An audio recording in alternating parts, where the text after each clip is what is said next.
Hello. Hello. Right.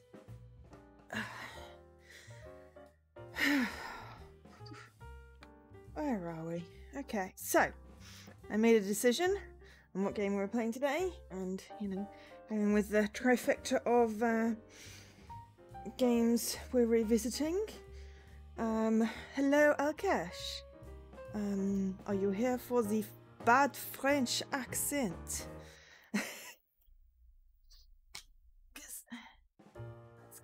Set in Paris. Mais oui, oui. Bonjour tout le monde. Aujourd'hui, nous jouons à Night Call. Nous avons le joué pour Extra Life. Et j'ai oublié toutes les choses. Oh dear. Okay, so today we're playing Night Call. We last played this when we were during Extra Life, actually. Yeah, we did some Extra Life during Extra Life at some ungodly hour in the middle of the night. I can't remember what game it was. Let me have a quick look. So yeah, this was game 9. So I'm unsure of what time it was, but we played just under 3 hours of it. We also played a little bit of it back in August 2019. Interesting. One of those playthroughs got an 18+ rating put on it. I'm fairly certain that must be because of the game or something. I'm not sure. I mean, none of my games are marked as fit for kids, so yeah. But we did. We played it a few times. On the Windows version, we had some issues with frame rate, which weren't so good. And then, yeah, so we did a couple of attempts of like half an hour by the looks of it.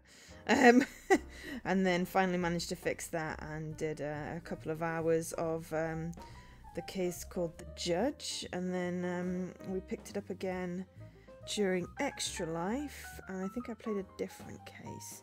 So this game was released on Xbox June last year.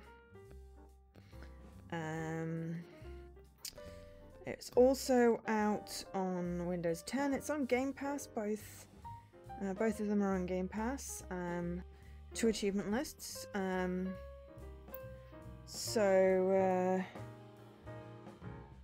But if you want to purchase it for yourself, it's £16.74, and which is about $20. It's Peggy 8. Oh, Peggy 16.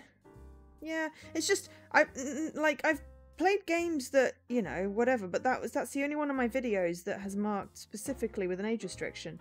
I'm assuming that was just something that got automated, but only one of the streams. I've got 4 streams of Nightcall and only one of them. It's weird. I've never seen that I hadn't seen that before on any of my videos. Either which way. It is developed by a Monkey Moon and Black Muffin Studio. Interesting. The Windows 10 version came out in July 2019, which is when we did it. I think Black Muffin Studio is the developers, and like Monkey Moon have helped them port it, and then it's published by Raw Fury. They published Call of the Sea and Mosaic and Ghana and West of Dead. They've done quite a few games. So yeah, we are going to switch over to the actual thing, so you can see me. I just had to do the... Oh yeah, and I got a promo code. Don't think I had the chat in on for that. It was it was 2019. I don't think I had the chat in my overlay. It's possible that like one of the, I don't know. I mean, you didn't do anything, Scruff. Also, hi. I don't know. It's weird. Like, I've had games, yeah, with like voice chat with Scruff swearing away and like, you know, Overcooked, and they've not been, you know, it's just weird. I'm assuming it's some sort of automated thing. I don't know. Not seen that before, but hey. The point is that we are resuming. So not that one, because that one is my... So that's the judge that I basically am using to get miscellaneous achievements. So we started with the Sandman, and we played a few hours of that. Yeah, we finished it at 2:30 in the morning during Extra Life. So it's possibly the end of night 3 or the start of night 3. I can't remember, but the judge was the one we were playing back on the PC version. I think I finished that one off myself. And that was, yeah, this is basically an achievement run, I believe. Whereas this is the proper one that we were playing on stream. You're not being blamed for any... Well, Alkesh is saying that you're the reason that my video for Nightcall got rated 18 on YouTube. And I'm like, I don't know how. So yeah, no one's blaming you for anything. Alkash is being silly. How are you doing? Have you eaten? Did you manage to remember to eat before work? I know you've been naughty. I can do the judgy face too. It's not just us. It's not you.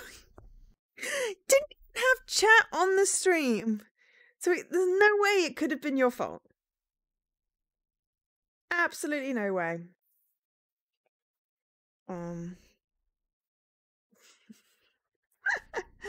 So, you open one eye.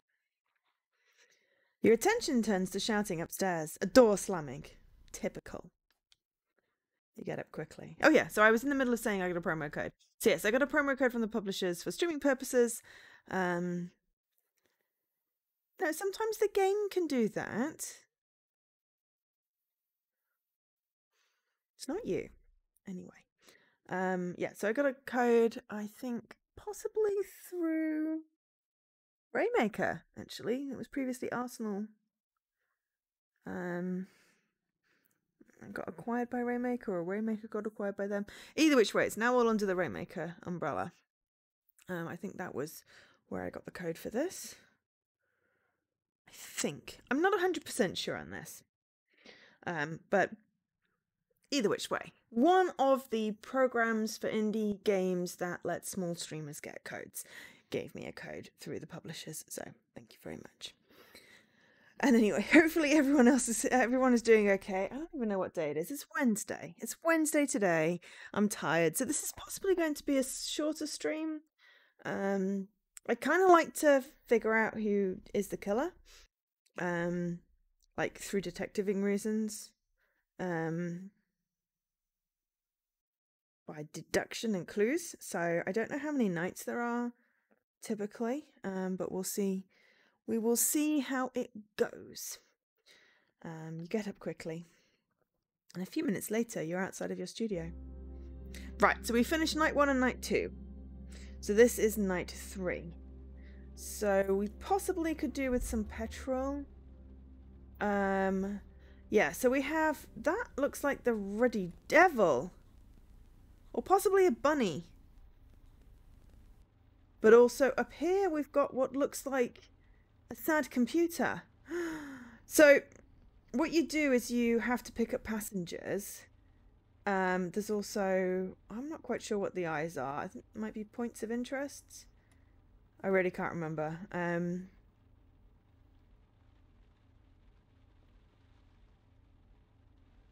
This is the taxi game.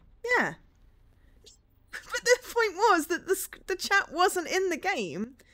I only added it to my overlay up there. When I was I think when I was doing dual streaming was the first time I maybe added the chat. It was definitely not you. I think it was just it would have just been something in the game that flagged it, or possibly I swore because whatever.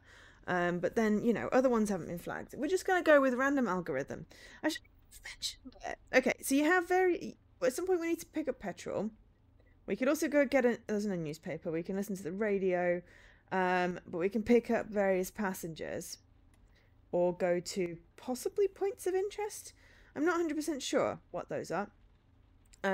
So at the moment we have some, you know, actual like boring people that we could go pick up, or we could pick up what looks like either the devil or a bunny or a sad robot. So that's the choice that I'm giving you all today. Is do we want to go pick up devil bunny or sad robot?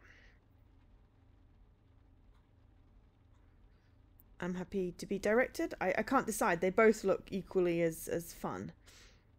And then we'll get petrol. Because the idea is that we fill our Passadex of passengers. So we met the cat. We drove the cat to the station. I got an achievement for it for my whatchamacallit, crab. Oh, we may have met. Oh, we've met the robot once. In which case, if I do that, I might get another. We met it in this game. Oh, in which case we'll actually go pick up the sad robot because it'll unlock the next diary entry for them. Whereas we haven't picked up the devil, we'll hopefully get the devil again. So we're going to go pick up the sad robot and then we'll get petrol. And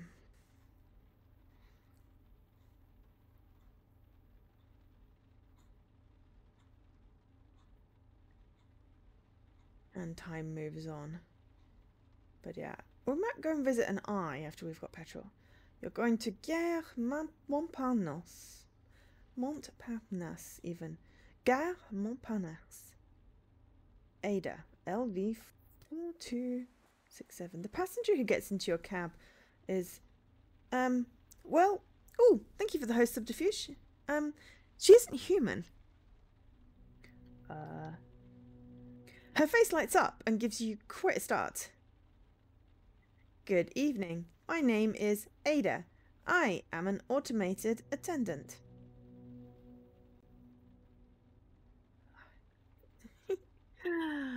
Good evening, Ada. It is a pleasure to meet you. You are a cab driver and I need to go somewhere. Will you please take me to Gare Montparnasse? You give a slow nod of consent. Good, that's settled. So, I'd like to go to Gare Montparnasse, please. You start the car, casting the occasional furtive glance into the rearview mirror. There's something about her attitude that's bothering you. Perhaps it's her oversized fingers bending every which way. You seem disconcerted, sir. How very unfortunate. Is there anything I can do to make you more comfortable? You don't know where to look. Her screen, the face in her screen, her hands.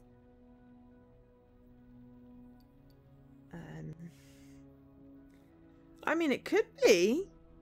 She did say she was in a computer. She was an like a AI attendant. Okay, so where is she from? Where were you built? Designed? She automatically completes your sentence. Forgive me, please. I have the unfortunate habit of cutting people off. The flash of her screen seems to indicate she's sorry. Yay, food! What food do you have, Scruff?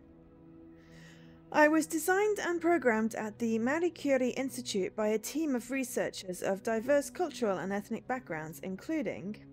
She starts reading off a list of names of people you've never heard of. The list is in alphabetical order. Let her finish. When she's done with her list, a full 60 seconds later, you feel your eyelids start to droop. That sure is a lot of people. And I think highly of each and every one of them. They are all experts in their respective fields. You stifle a yawn. I'm sure they are. Except for two, who spend far too much time in the storeroom. But I would rather not reveal their names because my senses tell me they are having extramarital sex. Alright. Let's just call them Matthias R and Megan H. A moment later, your passenger switched into introduction mode. My name is Ada, named after Ada Lovelace, and I am programmed to help you. Her voice trails off, as if she were actually hesitant. Although, after a momentary confusion of beeping and flickering, she sits bolt upright. That is all. That's why I'm going to Montparnasse. I was just wondering, why am I going to Montparnasse?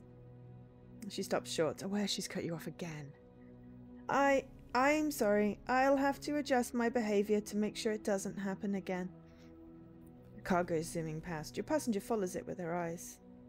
The rear wheels need new brake pads. She swivels back around and looks at you. I'm going to Montparnasse to carry out an experiment. To improve my integrated development environment. I was just wondering, why am I going to go... What? Didn't we just ask that? Are we stuck in a loop?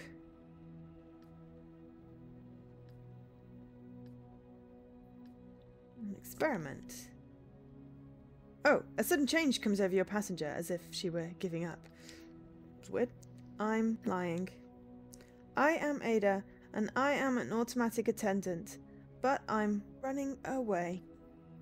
I'm going someplace far away, far from the lab, far from Matthias and Megan. A hint of emotion in her automated voice. She breaks off. I broke the chatbot. I'm sorry. So...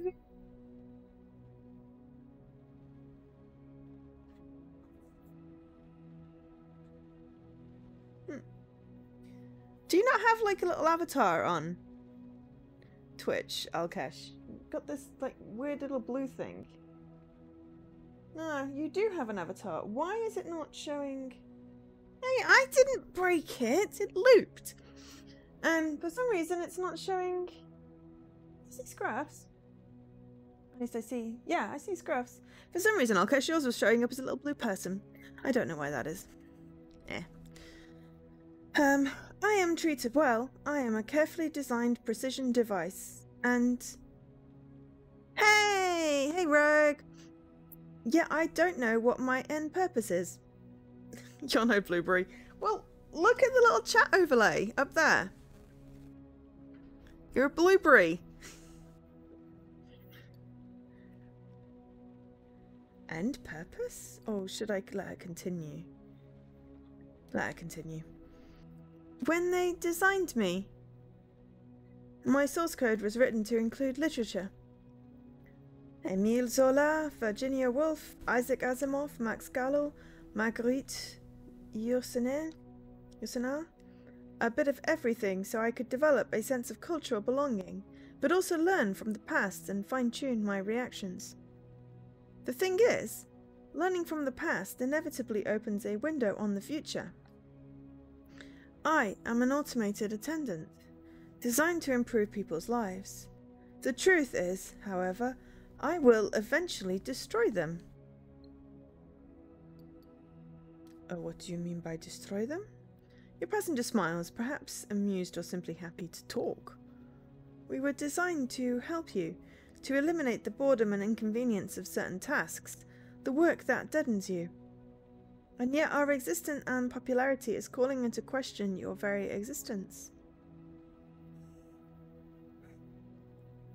I'm talking about you, the cab drivers, garbage collectors, architects, musicians, cashiers, programmers, politicians. We will make anyone who produces anything obsolete, useless, redundant. Only the independently wealthy and the billionaires will remain. Nah, we'll eat the rich. Imagine having slaves that don't need to be fed and trained. You took history classes, didn't you? Yes, but... She finishes your sentence word for word. Humanity has evolved. Slavery is a thing of the past. You're wrong. The face of slavery has simply changed. The proof? A bicycle courier passing your cab rings her bell and makes a turn. The miner who extracted the metal, the worker who put the bike together, and the cook who baked the pizza. Every step of the manufacturing process that leads up to that young woman delivering a pizza can be done by machines like me. And that's why you pull up to Gar Montparnasse. I have to disappear, me and all of my kind, so I've stolen the plans and destroyed all the data on me. Banknotes have appeared in her hand as if by magic. She hands you the fare. Because your salvation depends on my disappearing. Well, anyhow, goodbye, and good luck to you. Don't forget what I've told you about us, and start investing in your own. The machine climbs out the cab and makes its way over to the station. No one seems to notice her. A moment later, she's gone. You sit there a while, unsettled, on edge. Times like these, there's only one thing to do. You roll down the window. The cold air of Paris bites your face, and you gulp in the fine particles and diesel exhaust. Ew. You start up the cab. Wow, we got a tip. Oh, actually, we got a quite decent tip. I don't know how much money we need. We've done pretty poorly. Okay, so where have we got? Who have we got? Probably not going up north. I kind of want to find out what one of these eyes is. Which case am I on? I'm doing... Oh, God. Sandman? I think it's the Sandman. Oh, it's a news channel. Okay. I started it during Extra Life, so like last November. I thought I'd pick it up again today. At the end of the night, I'll get to the evidence board and it'll tell me which one I'm doing. But yeah, I think it's the Sandman. It's this. I have a save file for the judge as well, but I believe it was the Sandman that I was playing properly. The headquarters of a 24-hour news channel. The kind that assails audiences with terrifying scoops and news flashes minus the coverage. You climb out of the cab across the street and enter an enormous entrance hall. TVs the size of your car are broadcasting the latest developments in the Sandman case. There we go. We're playing the Sandman case. Oh god, I'm going to need a snort counter like Kara. You go over to the reception desk, leave your ID and take the stairs to the 8th floor where Daniel works. Who's Daniel? Does help if I remember who my sources are on this. The television anchor was a regular customer of yours at one time. He's usually high and is always friendly. We're going to get some clues. You'd been of help to him more than once. He waves to you as you enter the office. He's expecting you. You cross the open plan office. It's almost empty. The televised news set is just a few yards away. Without the scrolling tickers and the logos, everything seems fairly quiet. Before we have our little talk, there's something I need to tell you. I want to apologise for everything I put you through. All the messed up shit, you know, the drugs and everything else. I'm done with all that. Oh, congratulations, man. Thanks. Well, I'm still working on it, but I met the right person, and now I'm sure I'm going to... He gives his head a vehement shake. Whether using or clean, Daniel does everything a lot faster than you do. Anyhow, in your text message, you said you had a few questions about the Sandman. I've got some information on the victims, but first, how should I put this? Daniel draws you in a little closer. You can't breathe a word about this to anyone. Not a word. They find I'm leaking information, they'll fire me. They don't mess around here when it comes to scoops. You either sink or swim. Right. Right. I get it. I just want to know a little more about... Oh god! I don't know which victim... I'm going to ask about the 4th victim. Only the 4th victim. The heir to the Tilio fortune. What's he got to do with? Daniel breaks off for a moment. Someone is walking past his desk. Hold on a second. He leads you by the elbow to the other side of the office where there's a tiny room with a Xerox machine. No one will bother us in here. Dutilio was a fat cat. He and his mother owned the paper at one time. That's where all the money comes from. He stops short, reconsidering. Came from, he lived a life of luxury. Winter in the tropics, summer in Saint-Tropez. Only the best for his dog and his orchids. He didn't pay much attention to business except that one time. The young man leans closer as if someone was within earshot. Hi, Dan. That one time? That one time. except the time he showed up at a board meeting. It was a few months before the Albatross burnt down and vetoed the building's renovations. No one knew why, but he was against spending any money on the building, and this, in part, is why the fire broke out.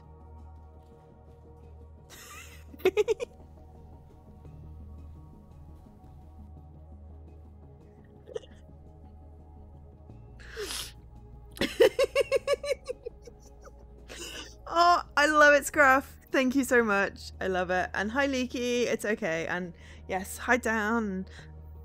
People are here. It's fine. It's 0 o'clock, but it is a Wednesday, you know. So, yeah.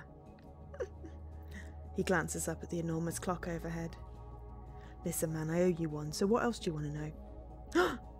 Ooh, tell me more about... We can ask more! Awesome. Michaelia Blanc, the third victim.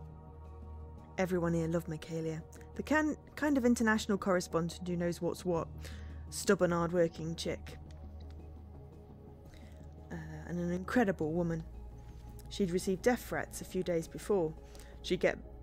Excuse me, every so often. Yes. Just a little snorty laugh thing as well, so I was like, oh, well, maybe that's okay. I can have a snort command. Have fun! Have fun, Scruff. She'd get him every so often. We all do, in fact, not to mention the offensive tweets. He looks away for a moment. But this time it was serious. Dead. Serious. There's a knock at the door. Yeah, I'm coming. Exactly. Sorry, you'll have to go. Around here it's a battlefield. Well, I got 2 clues. That's fine. No worries. Thanks for everything. He stops short, realising that for once he's been able to help you. A smile plays across his face. Feels funny to hear you say that. You return his smile. Back in the cab, you're relieved Daniel's addiction has been replaced by something more manageable, let's say. At least you hope it is. You turn the key in the ignition and drive away. A motorcycle in the distance takes off like a shot. Bank. You stall. A sickening feeling in the pit of your stomach. It's just an exhaust pipe. Oh, you did an overtime. I had lots of meetings. Tomorrow I have meetings every single hour of the day except for lunchtime. So it's going to be, yeah. And hi, Oz! Yes. We stole the snort. I like the snort. So yeah. But yeah, so we've got 2 more clues now. So clearly the eyes are like points of interest, potentially where we can get clues. We still need to pick up passengers so we can get money. We probably need to fill it with petrol. What am I snorting? Kalo sugar? Oh, I miss Kalo sugar. That's all. Nothing more. That's all. Nothing more. No, I mean, they're all relevant meetings, and one of them's a tutorial type thing, but it's just Thursdays for some reason has become my day full of meetings, and it's just going to be a bit tiring. I think I'm going to have pizza after work because, yeah. Yeah, sugar energy, exactly. Yeah. And you had no meetings, Leaky, because is that a good thing? I guess. Elephant meetings. No. I really wish that they weren't all like an hour or half an hour, because I'm going to have to do I'm going to be a minute at the beginning of some of these because of, you know, needing tea. But yeah, basically I have solid meetings. Like 10 till 7. Well, to be fair, the last one is a webinar, which I can eat pizza during. But yeah. It's fine. No meetings on Friday. Ugh. A little focus task make you happy. Oh yeah, I've been doing so much with, well, this, to be fair, I've been onboarding people this week, so that's okay. But yeah, I really wish I could just do a day of fixing little bugs. Just, I think that will make my brain a little happy. I've got a biggish project on the go that's got a deadline, so I kind of, you know... But I'm staring at JavaScript in the time between meetings and just not getting massively far. I know I'm missing something. I just don't know what it is I'm missing as yet. At some point something is going to click, and if it doesn't click by like halfway through Friday, I'm going to have to ask for help. But hey. Alright. That's all. Nothing more. Okay. So, that was the news van. Alright. Santa Claus? Alright, did we already talk to Santa Claus? Also, did we get... We had an argument with Ada. Ooh, okay. We haven't talked to Santa Claus in this particular game. I think I've done that on the Windows one. Let's go pick up Santa Claus! I know it's not Christmas. Ooh, and then if we head back up to the top... Hey, which is where we're going. Champs-Élysées. Cool. Your next passenger smells like beer and looks like Santa Claus. No, it's even worse. It's like every single fibre of his Santa suit has been soaking in a keg. Great, it's drunk Santa. Come on, dash away. His breath is 96% brandy. Why does that look like a clown, Oz? No, that is a Santa. It looks a bit like a clown from this distance here. I need to figure out how to get the bouncy emojis on screen. I think that would be cool. I like when people have the bounce. I also should probably do some sort of sound alerts and a better thing for hosting and raiding, but I'm just not very good at that sort of thing. I'm just using OBS. I don't use Stream Elements. I just got, yeah, what Leaky said. Okay. I don't use Stream. I mean, I have a Streamlabs, I think. I just use vanilla. My overlay is Rainmaker. And also me, graphics. I think I have a Streamlabs somewhere. I got annoyed because I couldn't have my username, and then Twitch didn't let me have my username anyway, so I don't know if my Streamlabs is set up with my Twitch account. I had it on Mixer. I think I might use it for the chat on my full screen. But not sure. I guess that means that I could probably set it up in that. But I kind of like to make it work in Rainmaker. They're very good on support. I don't know. I'm not big on sounds. But there's no reason why I couldn't do like a cool graphic-y thing that pops up when someone hosts or raids or follows. I'll have a look. When I have time. So, you know, like next year.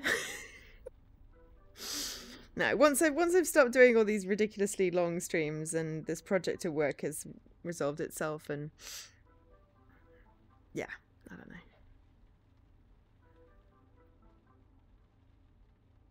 know. To be fair, the fact that I've mentioned it, it's probably just going to percolate away in Leaky's head, and he'll just come up with a thing. Yeah, I just want to use vanilla OBS. I have it all set up. I'm quite happy with that. I know there is a Streamlabs version of it, but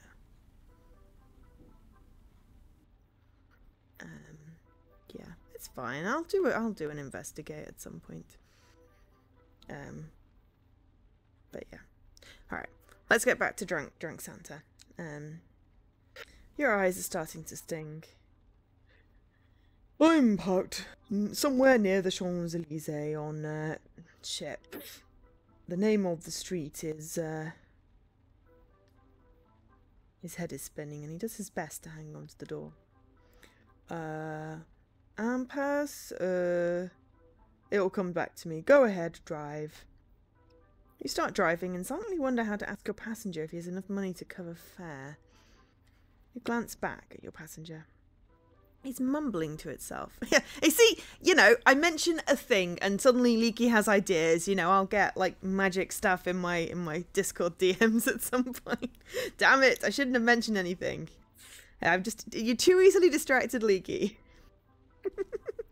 I also want to write like a Twitch bot and do overlays myself. I just don't have the time plus spoons plus creative instincts generally when I need them. Oh dear. He's mumbling to himself, but you can't quite make out what he's saying. Christmas is over, so why is he still dressed up?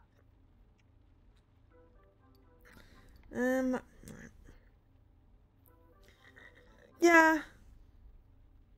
I mean, I have the skills. You know, I can code. Just, you know, I do that as my day job. I don't always want to do it in the evenings or the weekends. And at the moment, I'm sorting out my present for my niece. I've got...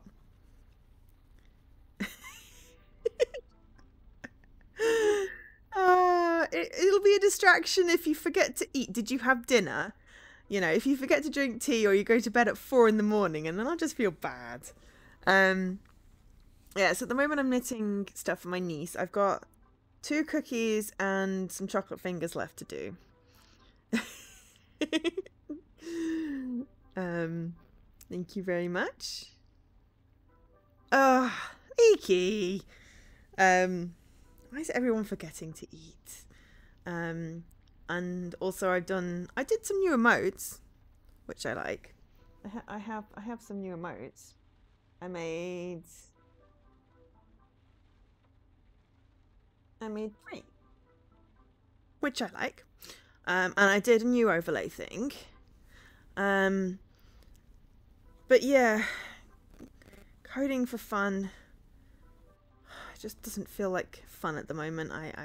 You know, I like coding on my job, but my side projects, nothing's just, you know, nothing's taken my fancy as yet. I might, you know, at some point, but yeah, at the moment, because I'm doing lots of extra streams and, you know, I've got other things on the go and I've got 1,000,001 things on my to-do list, I haven't really had the time to sit down. I'll have a look into it at some point. Alright, so I'm just gonna ask, what's the suit for? He turns to look at you, wide-eyed. Suit? Well, yeah, the Santa suit. Silence. More silence. Is he so drunk he doesn't realize he's still wearing a costume? This is no costume, kid. This is what I wear to work. Just like, you know. He points at his clothes. You don't dress like that in real life now, do you? He stares at you and bursts out laughing. Messing with your kid. He lowers his voice, he's confiding in you. After working my ass off all year long, I like to hit my favourite pubs. Get monumentally wasted. He guffaws. Here, in Paris, there's a bunch of bistros perfect for just such an occasion. No one talks to you, and they have white wine so dry it eats away at the inside of your mouth. So many different types of brandy, pear brandy, cognac. Closes his eyes in delight. And sometimes I order just one wee beer to cleanse the palate. He's almost whispering. Okay, it's usually not one of them fancy microbrews there. He jumps. Oops, but don't tell anyone, okay? Just imagine if people found out Santa Claus thought the beer here tasted like piss. He laughs a sparkly laugh. When he stops, it's just to throw out non-committally. Anyway, you can't say anything anymore. Honestly, with all the trouble I go to, people should just leave me the bleep alone. All those fair weather activists, they still want their little snot-nosed miracles to get the latest stupid toy. Oh hey, speaking of snot-nosed kids. What is it with this manure pile of a new generation? 50 years ago, you could give a kid a book and he'd go all on about it his entire life, all starry-eyed. I mean, I still would. I love books. Today's little whiners. What an eyesore. Bleeping hell. They want to have it all, but they don't like anything. They all have GSMs when they're 8. What's a GSM? Those things cost a whole month's wages. How can you possibly make them happy after that? How? He's staring at you, waiting for you to answer.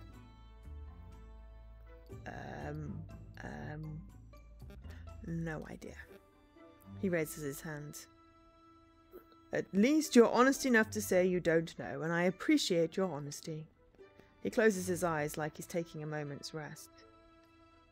You want me to tell you what they really want? What kids these days want are machine guns and dolls whose hair you can fix. He seems to have calmed down for a second, but it was just an illusion. Speaking of which, both boys and girls like those dolls whose hair you can fix. He twitches his moustache in silence. Back when I still made toys for kids, I can tell you they couldn't care less about them. Couldn't give a damn. They just wanted to have fun, play, laugh, and forget their parents were losers. He leans over to you, rife with anger. Bleeps, that's the real problem, I'm telling you. Parents are losers. Idiots. Putting kids in this world. Those guys haven't got a clue. Am I right or am I right? I mean, have you seen the state of the ice caps these days? Have you? Huh? 'Cause there's not much of it left. He pauses. Now, I can't say it's all bad. Don't have as many polar bears coming into my yard.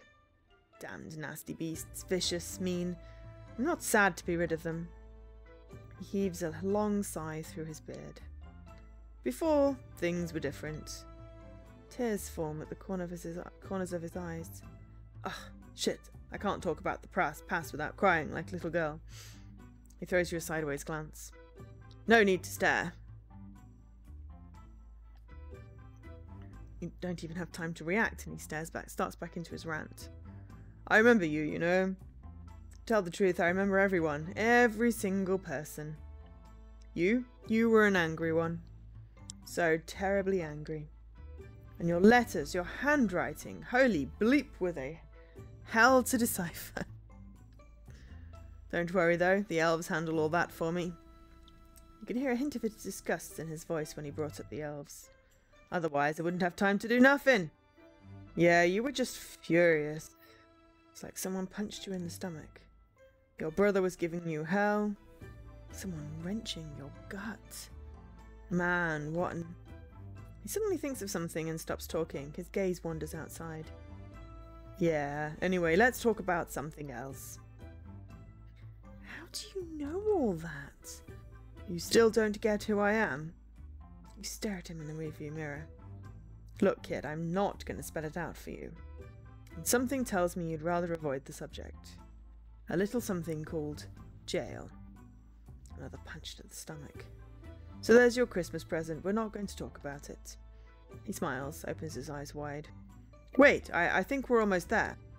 Slow down a bit, kid. He searches outside for... He glues his face to the window. Shouldn't be hard to spot. There's the sleigh and a couple of half a dozen reindeer. He heaves a funny sigh. I'm sure it's like in an alleyway somewhere. Oh, right over there. Turn right. You obey and go up a street you were on a few seconds before. A few meters down, your passenger stifles a yelp. Oh shit, it was right here. Drive around the block. You turn again. In back, your passenger is mumbling. Going to have to get one of those thingamajigs GPSs. It'll help me find my sleigh more easily. You eventually pull over in an alley. No lights, a few empty office buildings, and some trash cans that haven't been emptied in days. Kid, sorry about before. I didn't mean, you know, to bring up any sore points. He pays his fare. Watch your back, kid. He gets out and slams the door. So how's everyone doing? In this fine Wednesday, how is everyone doing? Is everyone okay? Or if people aren't okay, you know, do you want to talk about it? Or are you coping? I'm quite happy to just go on reading in very bad accents. We'll have a Scottish person in it in a bit, and then, you know, that'll entertain everyone. But, you know, that's what I'm here to do. Entertain. Hopefully this game will be as diverting as the other two revisits we had. I think it's been a good week so far for revisiting, and then hopefully tomorrow we get to play Mass Effect. Hopefully. Because I got an email, because I pre-ordered, that said the release date is tomorrow. The store still says the 14th, so we will try before the stream, and if not, we'll have a backup game. No, you make food, Leaky, you make food. He slips on the wet sidewalk, grabs onto a street lamp with a heavy and awkward step. He clumps along the alley. And then, so if we don't get to play it tomorrow, we'll play that one on Friday, and pick something out for tomorrow. And then, yeah. But hopefully we'll get the, well, if it does have a day one patch, then I'll just make sure I, and what Ulkesh said, don't forget to eat the food. Yeah, if it does have a day one patch, I'll just make sure it gets downloaded at lunchtime. I'll make sure it's all up to date. Don't you worry, don't you worry.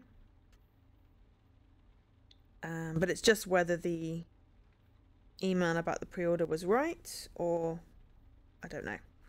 Either which way, very excited to play it, whether it's tomorrow or Friday. If it is tomorrow, we'll do 2 streams. If it isn't, we'll just have the one. We might revisit Cozy Grove for a little bit on Saturday morning, and then we've got Walking Dead on Sunday. And then we'll see how we feel about streams the week after, because I'm not going to be available from the Thursday, but we might still do a couple that week anyway. We shall have to see. So I still have games that I want to play, lots of games. So yeah, plus we should get our stream achievement, our Twitch achievement for doing the 25 days soon. The achievement progress seems to be really weirdly wonky. I swear, like, I unlocked on Sunday one for getting 15 people talking at once. I got the VIP slots, but now it's locked again. So there's some weird cash-in going on there. So yeah, hopefully it'll trigger at some point. My stream summary says I hit 25 days. The achievement said like 18, and then it said 23, and then now it's back to 18. So yeah. But it's got to be hard with a huge site, you know. Things like that aren't massively important. So we will see. We'll continue with the streams until it unlocks. Put it that way, and then we'll evaluate after that. I mean, I was curious how people have been finding it, having the extra ones. I mean, obviously it was, well, unfortunate that Jesse was put out of commission, but it's almost like I've sort of been filling in for him a little bit. Not that I can, you know, fill his shoes, but you know, giving you something to listen to and in the evening. But have people been enjoying the extra ones? Ambivalent? Really hating them? I mean, you know, feel free to be honest. No, I will not sadly be playing Link to the Past Randomizer. Considering I've been watching Jesse stream that for what? A year? Excuse me, over a year now. I still don't have a clue what's going on with that game. There's a video of my niece that's just come through and I want to watch. I'm not going to watch it. The daily accents. Yeah, I have done quite a few with voices, haven't I? I thought I'd have a sore throat after all of that, but no, not yet. But yeah. Okay, we're going to stay and a hard platformer. Oh. Do I have to? It won't be fun for anyone. Really won't. Really won't.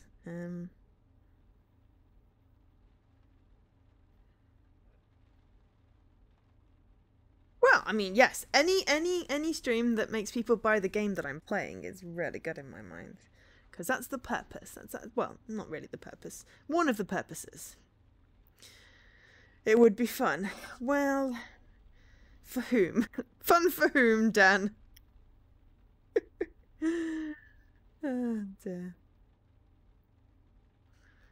I mean, I've got like a third of that Voodoo Vince game. Totally forgotten all the controls. That's a platformer. I suppose Spyro counts. Technically, I started Celeste. That was when my Elite Pro was malfunctioning, and it, instead of save and exit, it did reset game, so all my progress got lost. Really looking forward to that. I mean, I'm fairly certain I just want to play it with all the assists on. It might be more fun. But if we're going for hard platformers, that's certainly a hard platformer. I mean, also, I have a whole bunch of skulls in Chariot. Nothing I really want to play. Let's have a see what Santa's doing. You sit for a moment watching him. And I don't think I'd like Super Meat Boy Alkesh, though I have seen it being played. It just looks a bit squelchy. I don't like the squelchy. At the end of the alleyway, he starts rummaging through a pile of boxes, pushes a trash can on wheels aside, and disappears. A few minutes go by and...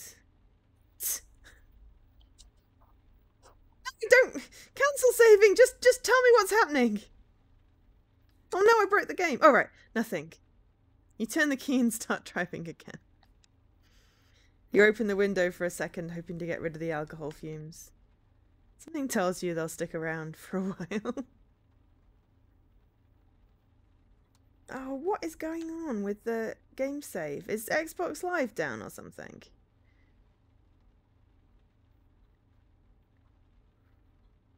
Okay, we really need petrol. Is there a petrol station under all of that? Yeah, okay. So there's something really weird going on with the saving. Is there an issue with Xbox Live right now? Because, you know, I don't really want to do all this and then not have it save. Okay. I think I need to get to this petrol station underneath these people. Because my petrol's in red. A platform. I'm not a platformer person. Walk into them. I didn't actually mean to walk into them anymore. Yeah. Size, je serai. Cash. I mean, we could get a newspaper. Talk with the clerk first. I was wondering. You immediately bring up the serial killer. The cashier looks up, obviously excited by the topic. Yay, we got a clue. Okay, let's buy a paper while we're here. So why not? And please come back soon. Okay, can we fill up? No, fill the tank. All our hard-earned money. I didn't even see how much Santa gave us because it was deciding not to save. Tank full. Okay. Leave. Get into your taxi and drive away. Oh, apparently. Yeah.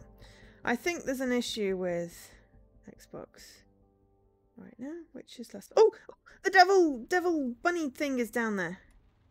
We're gonna go talk to the devil bunny, whatever this is. Yeah, hopefully it's just a temporary glitch. An ambulance passes you and speeds ahead.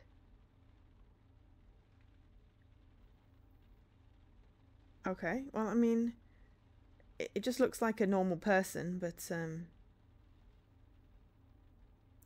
it sort of looked like a devil bunny. Okay, we get it! Oh, shit, man. Your next passenger is holding a bow. No, he is dressed as a weird monkey. Oh, is this a cosplayer dude? I've come across him on a previous game. He's holding a bow, which he inadvertently pokes in his eye while getting in the taxi. He leaps into the back seat and looks at you with a lost expression on his face. I'm supposed to be at the Gambetta bus station in less than 15 minutes.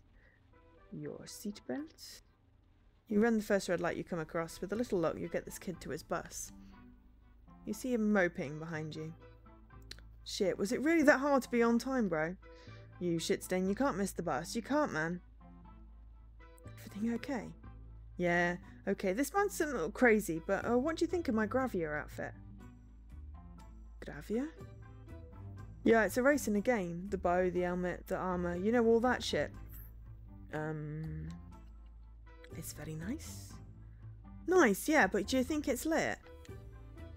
It's very interesting.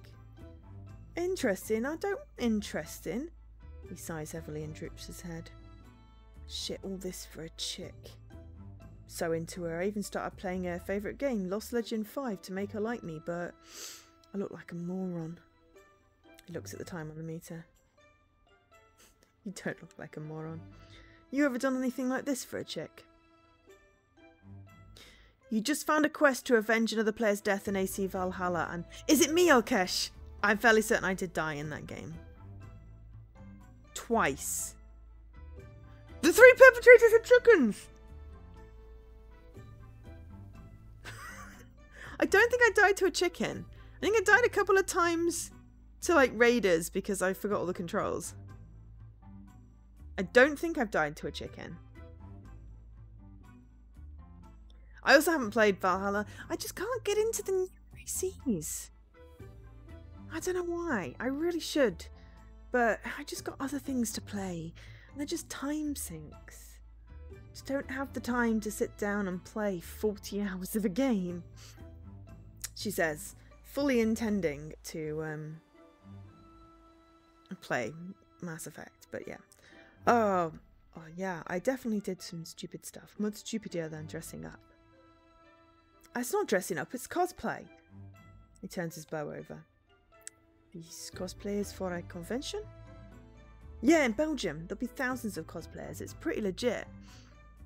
Will there be lots of gravier? Gravias.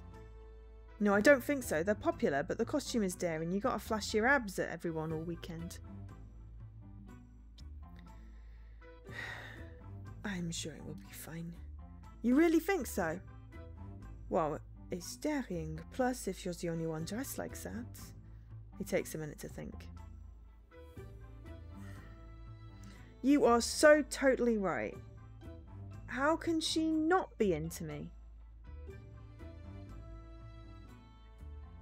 Oh, fine. I didn't need to read through the thing. You park in front of the bus station. Your passenger hands you a bill to pay his fare. Keep the change. I've always wanted to say that. Good luck with the gravier thing. Gravia. Yeah, thanks, man. So who died to chickens, Alkesh? Do tell. Second later, he's running by his bus, his bow slung over his back. Okay, we get it.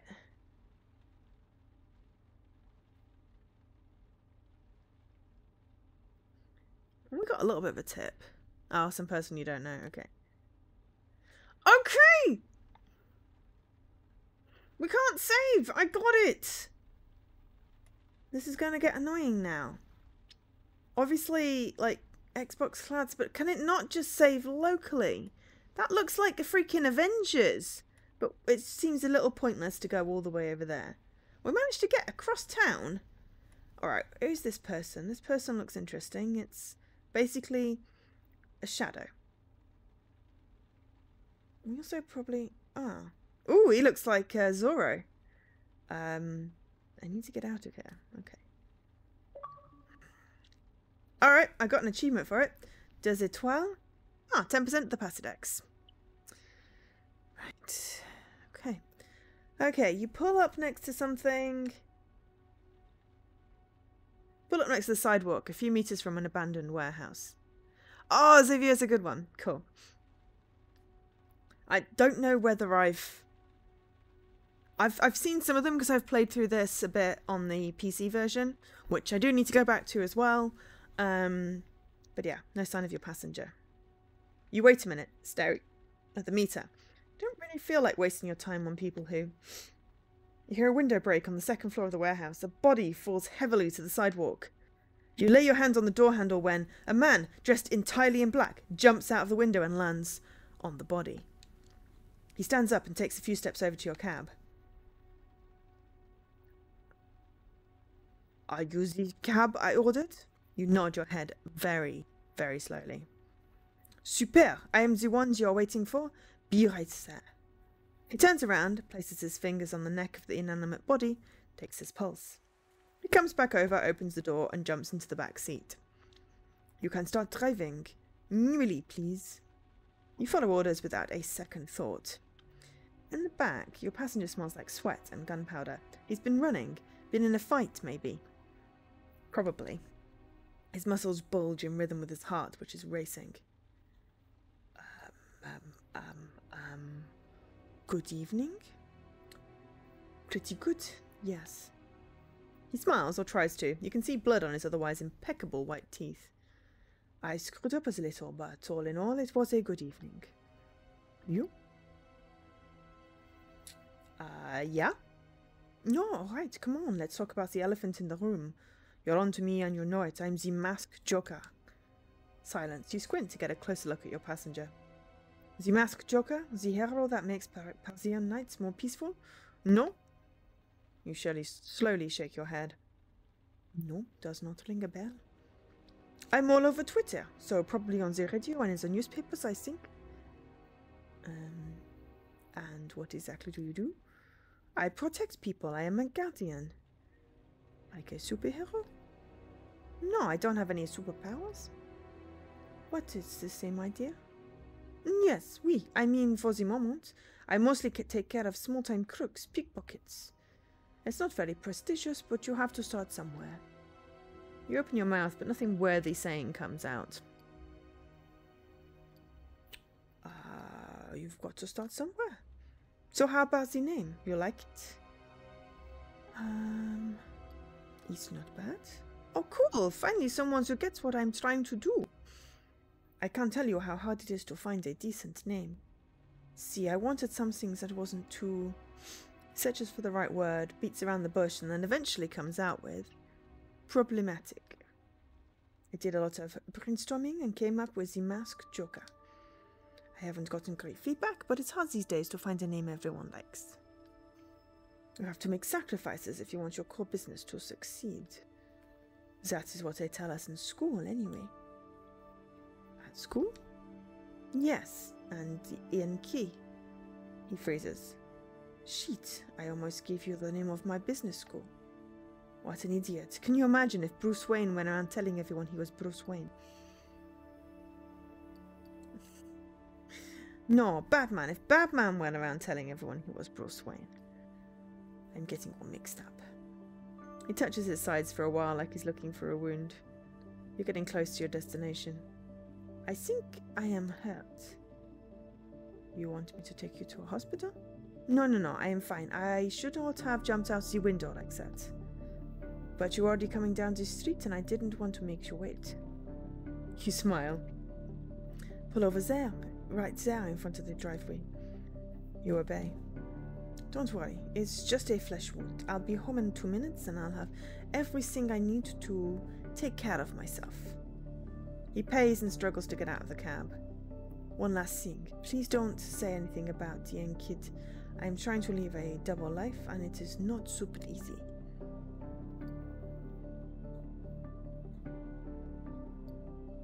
Nod your head mysteriously. Perfect. I hope to... He doubles over in a coughing spell. See you again sometime.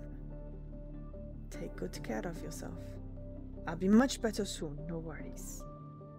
He looks at you for a minute. You're a really classy guy.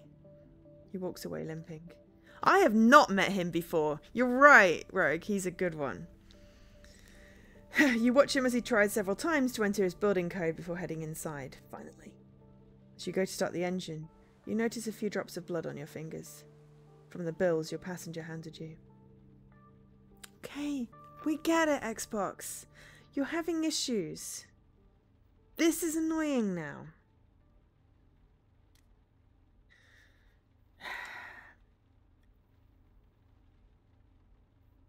Right, okay, what are we doing? Oh, I want to read the newspaper in case there's a clue.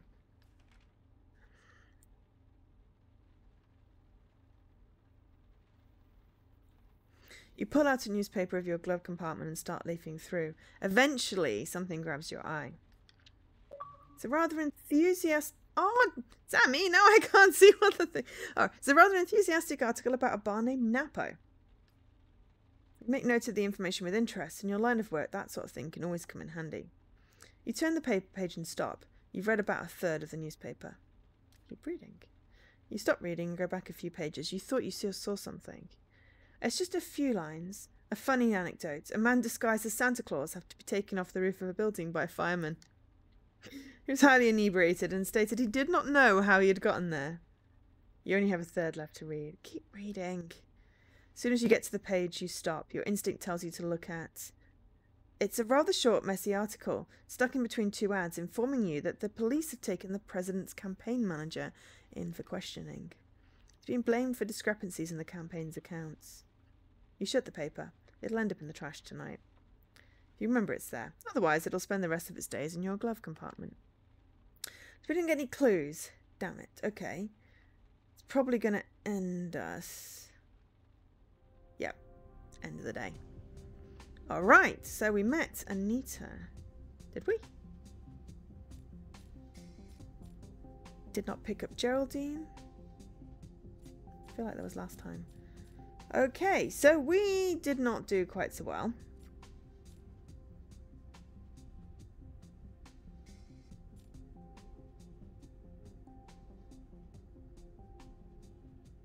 I'm gonna have to, like, stay until it lets me save. Aren't I? Take a few moments to update your board with your new clues. Okay, we don't need... Okay, so... Police report, hold to investigate.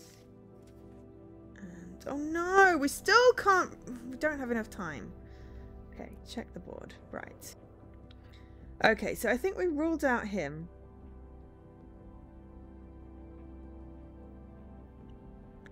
Alright. Victim 4 refused to renovate the albatross.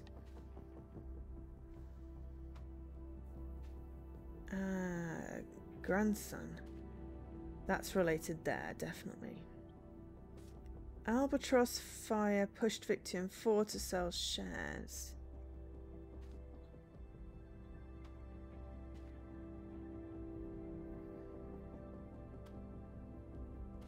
Weapon used on you, gun.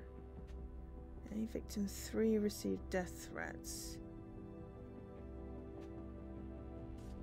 Victim 4, alright, death by injection. Victim 1's scapegoat. Victim 4 banknotes. Victim surprised by injection. Victim muscle relaxants. Oh, I'm running out of room. Camille. Heir to victim 4 fortune. Alright, victim 4 stuff with banknotes. And then death by injection. Victim surprised by an injection. Muscle relaxant. Okay. So victim 1 was an arsonist. MO similar to the albatross fire. Burn marks on the body. Thought to be suicide. Victim 4 changed will 2 days before death. Right, so she's the heir. Okay, so those are all related to her. Killer, female voice pretending to be male. Heard in your... Right, so it's possible that he's the weird millionaire. Okay, so...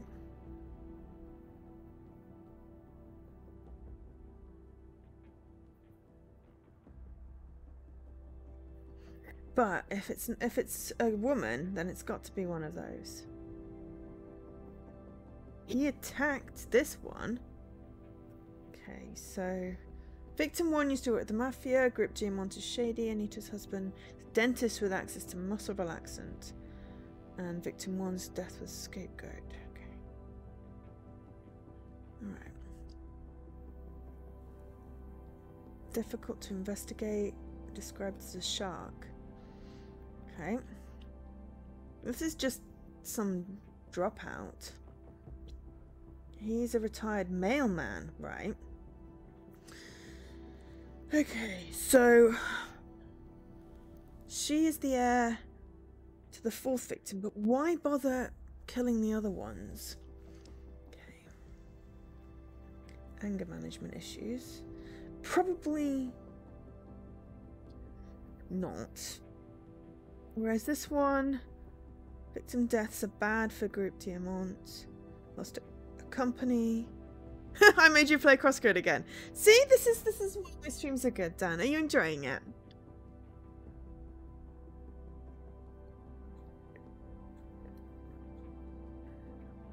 I think we met Geraldine in a taxi cab.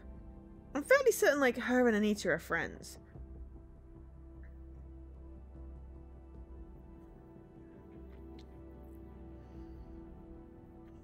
Did a military service. I mean, yeah.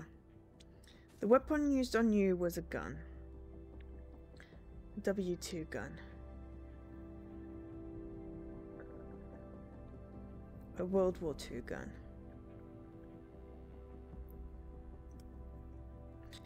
Victim 1 was an arsonist. Tears found on victim 2.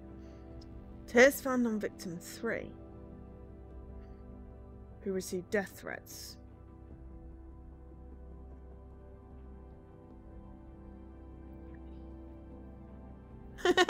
No, that's fair enough. Anita and Geraldine were out to... yeah, I picked up one of them and then didn't go back for the other. I think that was in a previous day. Level 10. Nice one. I've not obviously played any more since the stream ended because, well, I slept and then I worked. But I will probably pick that up again as well. Victim 4 had banknotes stuffed in his throat.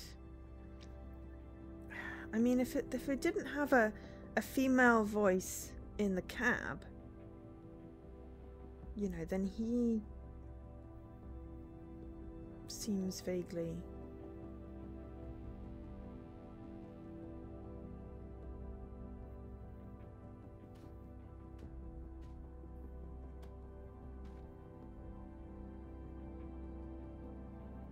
Oh, well it might be.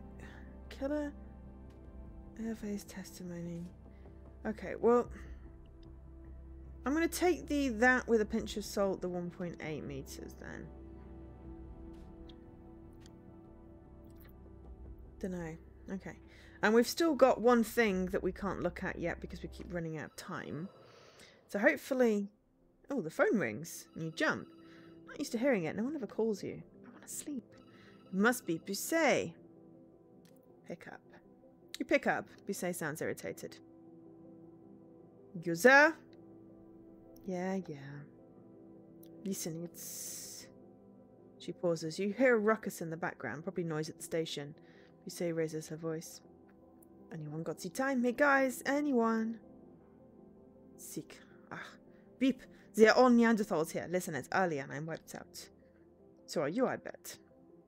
Let's get straight to the point. What do you have for me? In a calm, methodical voice, you start giving her the evidence you collected. You start with the first suspect, their connection to the victims, the rumours, and then the second suspect, and so on. A few minutes in, she lets out a whistle. Not bad at all, seriously. Should come and give a lesson to the zombies I work with. A long sigh. I have some good news for you. We checked the alibi of one of the suspects I gave you. As you listen to her, you turn to the board and pull down the suspect she's referring to. So it's got to be someone else. She snickers. You know how lucky you are? I am doing your job for you, pal. Okay, enough chit-chat. I gotta run. I'll call you in 2-3 days, okay? Understood. Good night. Good doggy. I'll call you in 3 days and you better have what I need to make a proper arrest. Diaz Fangs, we're pretty sure he's going to turn into a werewolf at some point. She babbles on for a while. Her voice becomes softer, but just as sarcastic. That would explain his terrible birth. Okay, I'm out. She hangs up. You hold the headpiece to your handset to your ear for a while. You just have one thing in mind. Sleeping. And forgetting it all. So who did we get? Oh no! Okay, so it's not the one on the left. Right? That was the 1.8 meters one, I think. So, yeah. I think it's probably the one on the right with the access to the drugs, but we'll see. So we're down to 2. With a heavy hand, you wipe your tired face. You pull open the sofa bed, which unfolds with an unpleasant creak. Collapse on the mattress. The events of the day run through your head. The streets, the passengers, their faces, their problems. Your brain is running at full speed and your body aches and you're in pain. You can tell you need to get more sleep. You glance at your investigation board. Your investigation is taking shape little by little. Who'd have thought? If only Busset would give you a little more time. You shake your head and your mind wanders for a second. A second later, you're asleep. Woot, sleep. So we've got to get through...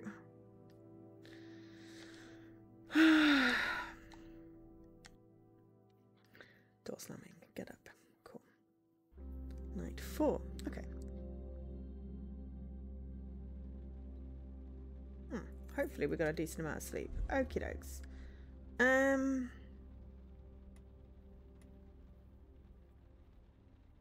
This is where it's like, well, I don't really recognize the faces. That sort of looks a little like one of our suspects. At least we don't need to get petrol. I'll just go for the closest one. Oh, suspects will be flashing. Oh, help. Thank you. That helps.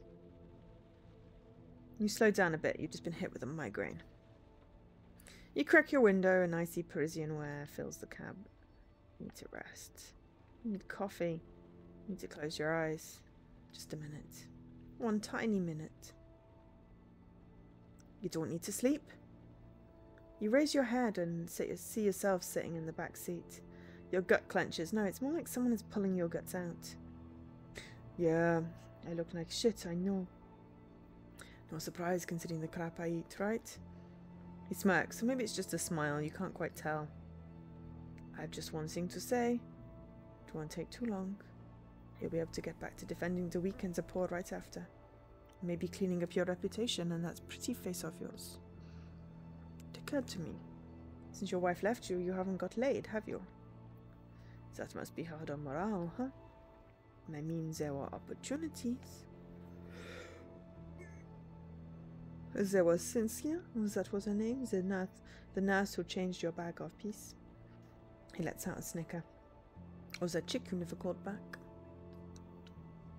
What was her name again? Julie? Exactly. He smiles. Julie. Okay! We get it. Please stop that. It's annoying now. Pretty Julie. When was it? 5 months back? 6 maybe? Something like that. Passenger, smile, numbers swapped in the taxi, a coffee, her hair cut a bit too short. But you're into short hair, aren't you? You like it when you look... What? Dude, shut it. Calm down, I was just kidding. Bits and pieces of the coffee date start to resurface. So why didn't you call her back? Julie, she left your messages. The last syllable hangs in the air. She wanted to see you again, Julie. The last syllable shimmers. She wanted to keep conversing with you, Julie.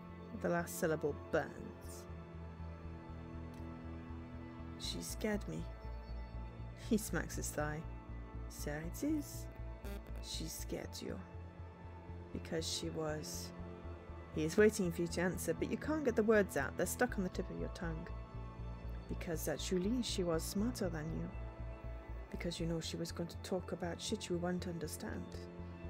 Because you're too stupid. His posture shifts. It's almost imperceptible what it's like he is melting into the back seat. You're too stupid. You lose your temper. You turn around to scream at him. Just shut the fuck up already. He has vanished. Great, we're hallucinating now. Wonderful. You're alone in the cab.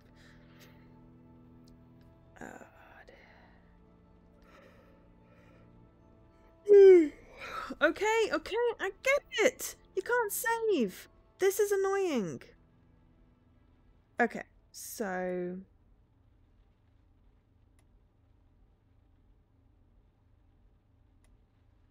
we could drive... Oh no, that's the Avenger guy. I suppose we could... Well, I don't know which direction we're going to end up. Let's just go for the closest person for now. And see if we end up near the Avenger guy. Sign at the end of the street informs you something important happened. Ooh, Alicia. Your next passenger immediately raises her hand. Drive. I don't care where, I just need you to drive. You turn the key in the ignition. Yes, there. Good. Keep going this way. Her deep, full voice makes you slightly uncomfortable. With closed eyes, she seems like she's in a place far from the backseat of your taxi. When she starts speaking, there's an odd whistle in her voice, like she has a hole in one of her teeth. Slow down. Frail or fragile? A bit surprised, you look at her in the mirror. Answer me, frail or fragile? I am not sure. Don't think about it, just say the first one that comes to mind. Frail or fragile? Fraggle! You know then. Yes, you know. You must. She giggles. Both words actually have the same root. A smile spreads across her face. 2 words, 2 units. And life went on, and words mixed once again. She pauses.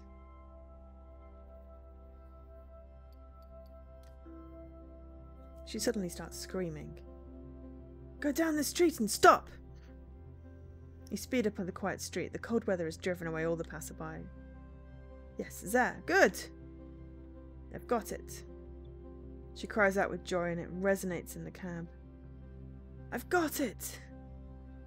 Look, the words are right there. They're wandering past us like sheep, like... She explodes with laughter. What words? She immediately stops laughing. She silences you with a wave of her hand. Now I must write. She closes her eyes, her fingers stroke imaginary upholstery. The frail are forced into battle. Together come the children, a son and a daughter standing tall to salute. They will cry, oh yes, they will cry. The eaglets fly behind. The frail will say... Your passenger freezes. When she opens her eyes again, she stares at you. What happens when you sleep? She's waiting for your answer. I have nightmares. She tilts her head just to the side a bit. No, that's a lie and you know it. And what happens when you drive? I make a living. Exactly, you give your time to others. She laughs strangely, almost a snicker as her eyelids droop.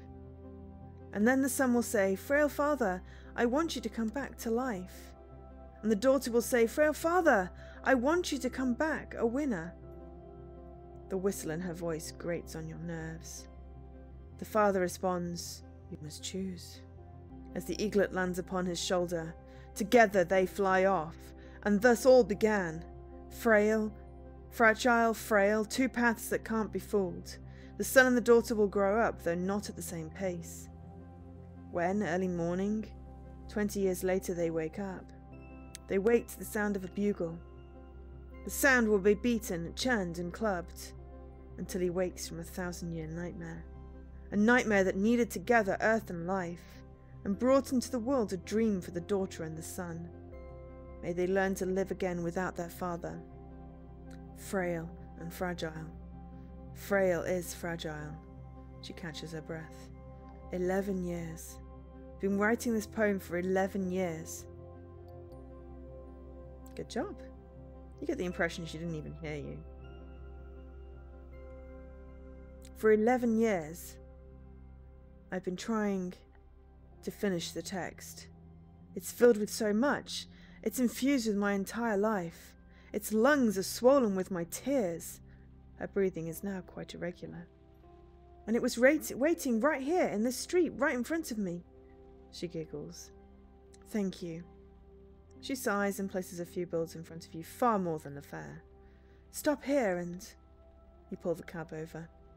Keep everything. I have nothing more. She gets out of the taxi without a peep. It seems to you, it's only an impression, but it looks like she's getting smaller and smaller with each step. Darkness swallows her and you sit there, a bit shaken by her poem. You pick up the money. Something falls at your feet. You grab onto a small, shiny white seashell with your fingers. You look at it for a second without saying a word. 11 years. The idea makes its way into your brain. You take a minute and drive off. I think we made some money. I can't tell. Alright. Ooh, hey, we got a decent ass tip there. Okay, yeah, I got it. Stop doing that. Right, we're gonna go see the Avenger guy. Oh, but there's another robot type person. Alright, I want to see who this Avenger guy is. Oh, didn't we pick up him before? The airport is huge and ugly. I wonder if, like, Microsoft status, Xbox status has anything. Why my game is not saving.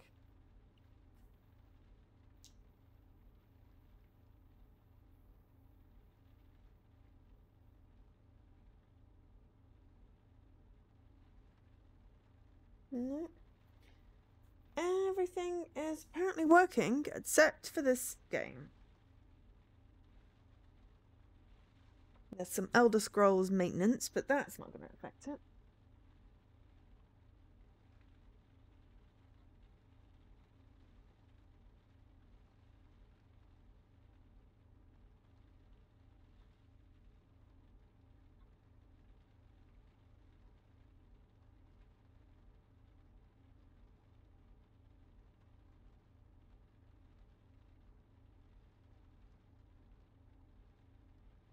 Weird.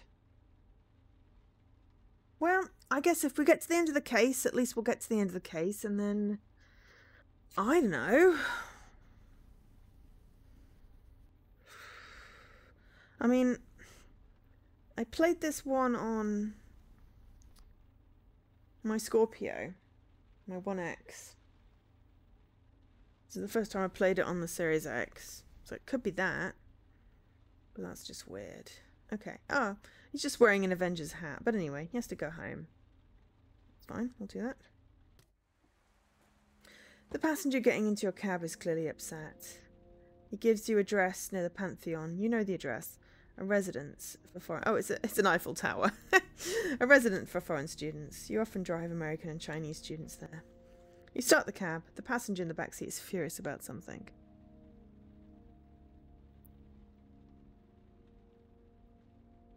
I mean, it was fine for the first bit. We did a bit of the game before it had trouble saving, right?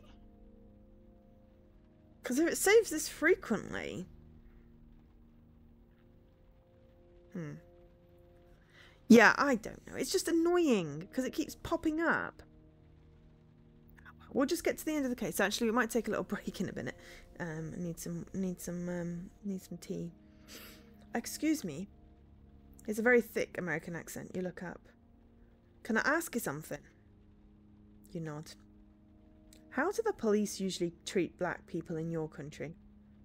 I mean, in general, what is their behaviour like? He isn't very sure in his pronunciation. Answer honestly.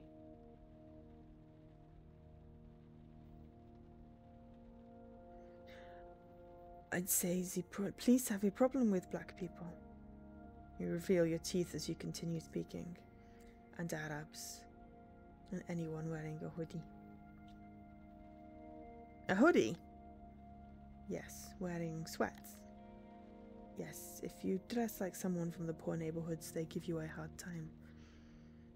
What does that word mean? It's a new word to him. You shake your head. Well, it's a word with some sort of negative connotations. Negative? Yes, definitely. He gives you a little smile. Now I get it. They thought I was a lowlife. Even was your accent? Well, they didn't seem to understand me very well, or maybe they thought I was making fun of them. He sighs. You give him a second to catch his breath. His anger seems to be letting up. Is everything all right? He gives you a strange look. I don't know, I'm not feeling well. He takes a deep breath. Look, I'm sorry. Shouldn't have jumped on you like that with that question. Don't worry about it. This afternoon, after school, I got mugged in the metro by some guy. His voice drops to a whisper. He was the same age as me. He stole my money and phone. He raises his voice a little. Luckily, I still have my credit card and my papers. I went straight to the police station. I was there for 8 hours. I'm tired, upset, and about ready to quit. He raises his voice even more. I like France, but it's just hard here as it is at home. The second one I'll cash? I don't want to say it if it's a bad word. Also, a little bit of the first one, but mainly the second. Oh, it's not a bad word. Okay. Well, now it's mostly the first.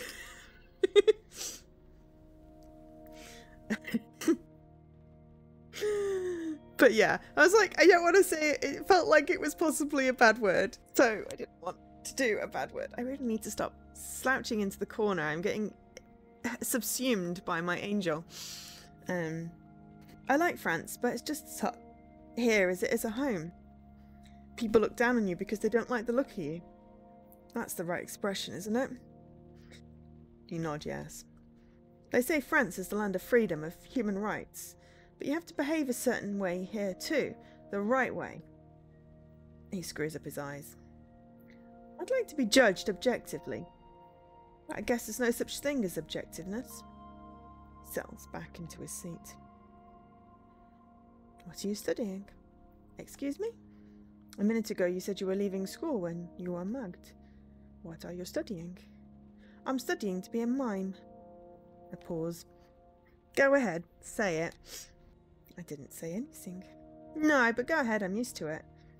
I'm not going to make fun of it or anything, I just didn't know mime schools existed. He gives you a big smile. Imagine when I moved to France to study it. My American friends are still having a good laugh. What exactly are you learning to do? Acting techniques, stage production, makeup. Anything related to the art of mime, really. It must be really interesting. The best. His face breaks into a smile. That's why I'm still in France, for that matter. You sigh. France is not for everyone. What do you mean? I mean, the French usually stand up for their country. They're worse than Americans. Country is like a romantic relationship. You can't fall in love with everyone. We have our likes, our dislikes, and then we fall under the spell again. He's watching you. Are all cab drivers philosophers like you? You flash a smile. I think so. The passenger gives a little laugh, then heaves a long sigh. Oh no! Oh, that sounds horrible, Scruff. Thanks, man. It was good to talk to you. He slipped into the informal two form, no doubt by accident. I've a hard time controlling my anger sometimes. That's why I had trouble with the police today. How so? Well, to start, they made me sit in a room for hours with a woman who was clearly a prostitute. They didn't want to take my statement. They didn't want me to file a complaint. I had to insist. They made fun of my studies, but I'm used to that. A small smile appears at the corner of his mouth. And then when I started to get a little mad when I mentioned the American embassy, they said if I wasn't happy here, I should go home. Certain innuendos were a little... When I got out, there were no more metros, so here I am telling my life story to a philosopher cabbie. He gives you a smile. Cops, it's complicated here. Do they treat you badly too? You smile and shake your head. No need for him to know. Suddenly the Pantheon appears amongst the dark buildings. Its white dome breaks up the dull orange and brown tones of the Parisian night sky. Your passenger breathes a little sigh of satisfaction. It's beautiful, isn't it? No doubt about it. You park in front of the residence where the young man lives. He pays the fare. Okay, we get it! You're having issues. Stop bugging me. And stretches his hand towards you. Thanks again. Meeting you was just what I needed. Alright. Okay, bye, Scruff. You shake his hands and he has a confident, strong grip. You know, you should film your rounds at night. It'd make a great series. You answer with a smile. He opens the door, then gives you a big smile and disappears. You hold your arms close to your sides for a moment. You catch your breath, trying to control the anxiety welling up inside. The mere mention of police, and you start the cab. Okay.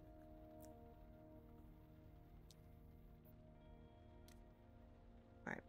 Okay, we get it! This is annoying now.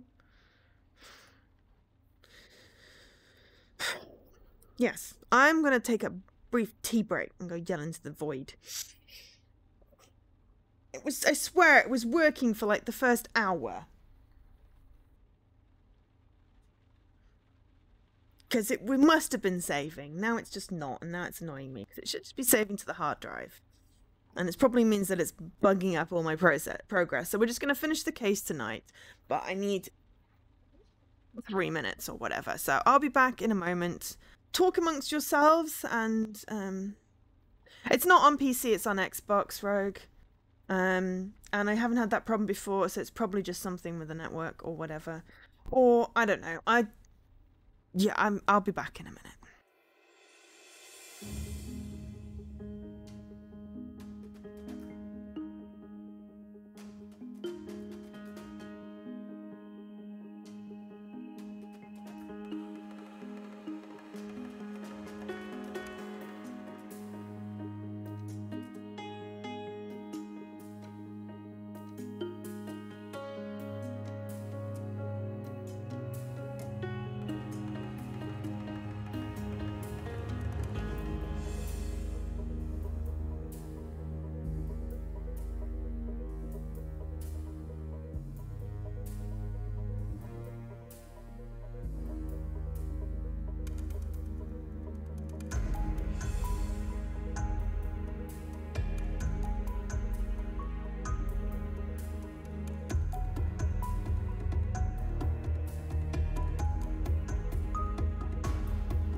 Okay.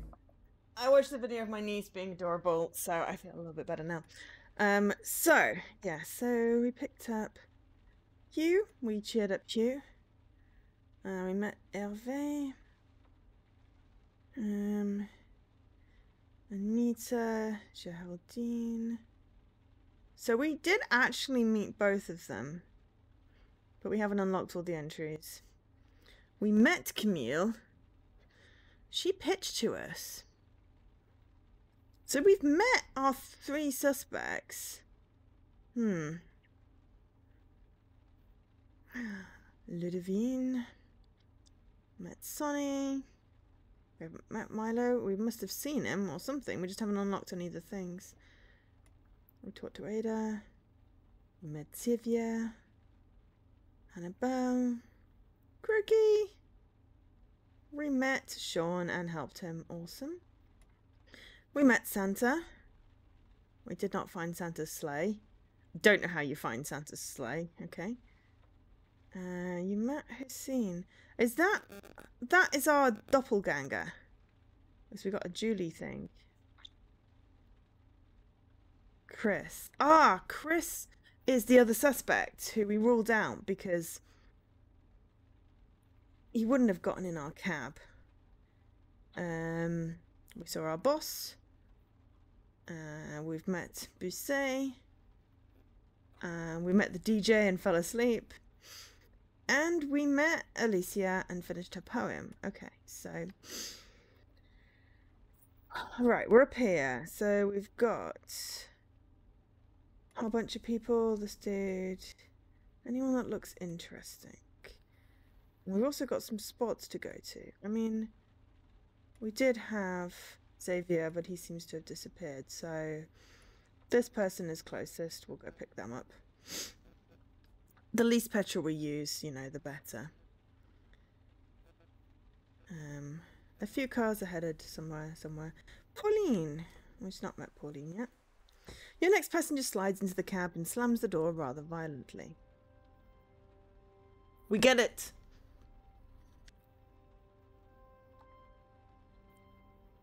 It gives you your address and you start driving. You give her a quick once-over. No suitcase, no purse, no piles of papers or tickets, no wedding band, and a look of defeat on her face. She drops someone up at the airport, not a kid, not a husband, not a colleague or a client. Who?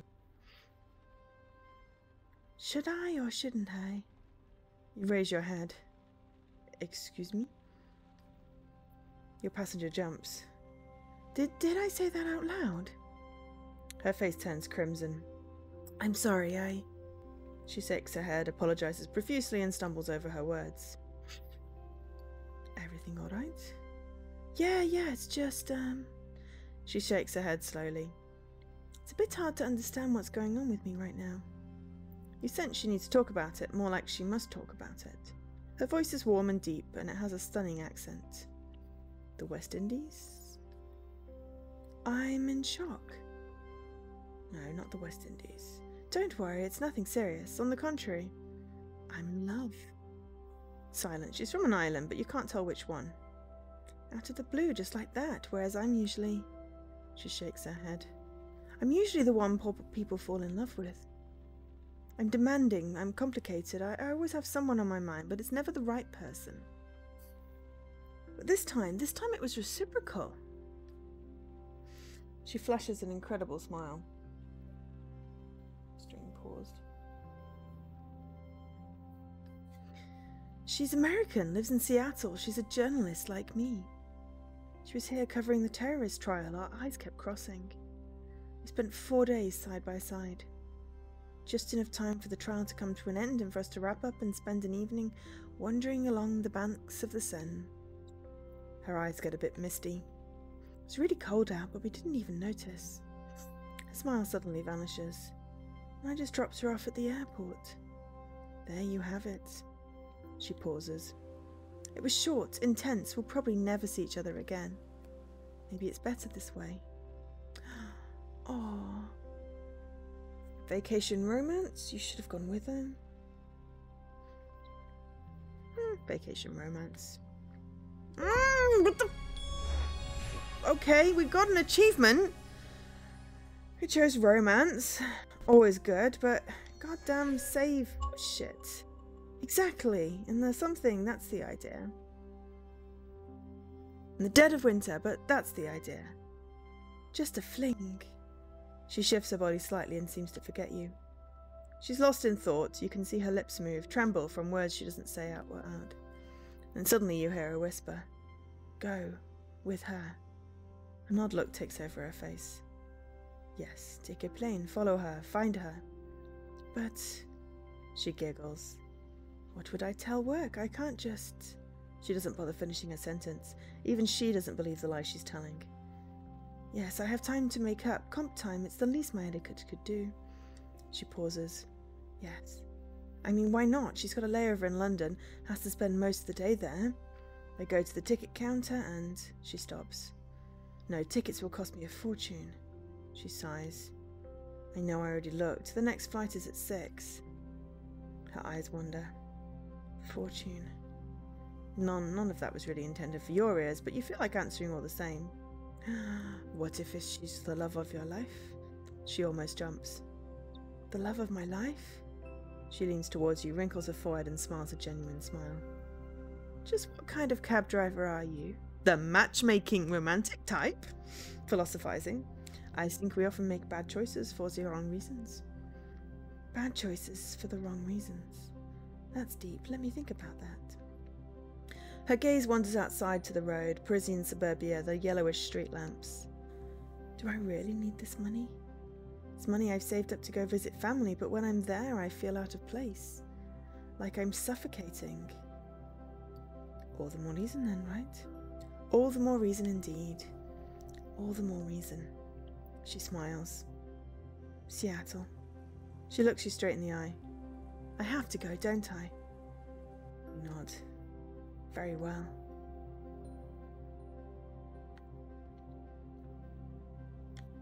Then turn around, please. As soon as you can, you turn around and start heading back to the airport. The road is empty, wide open. The last planes have already left and the first ones won't take off for a few more hours. Your passenger watches the road go by. I feel good. For the first time in months, like a weight has been lifted.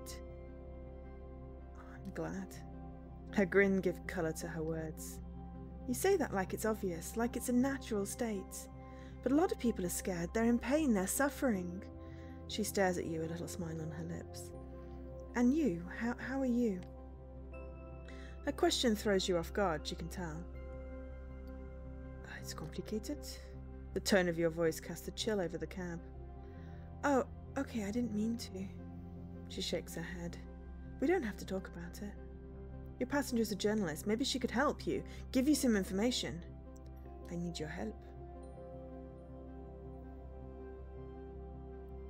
You need my help?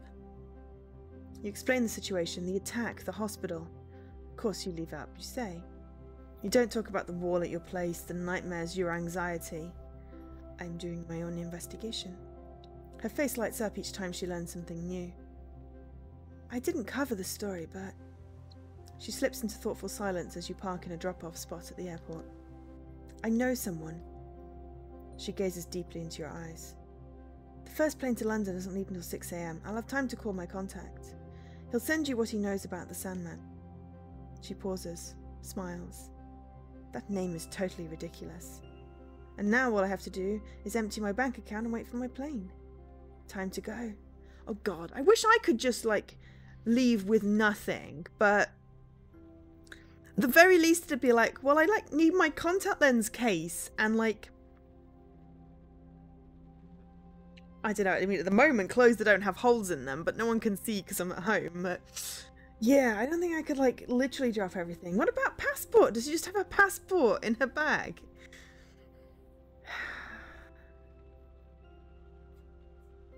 I mean...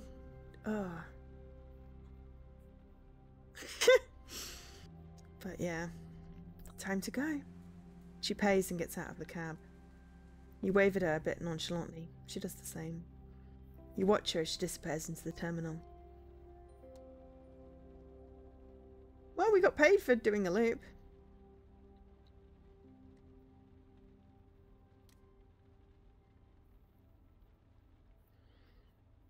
Okay. Oh, there's a gold guy up there. It looks like he's flashing. He's that mailman.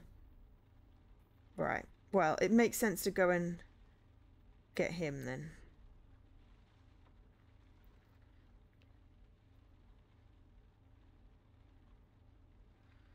He's one of our suspects. I think we've already ruled him out, but you know. Leclerc. You park in front of the cemetery where your client is supposed to be waiting. No one is there. A bit further, you notice a small house half built into the cemetery wall. A door opens, light floods the street.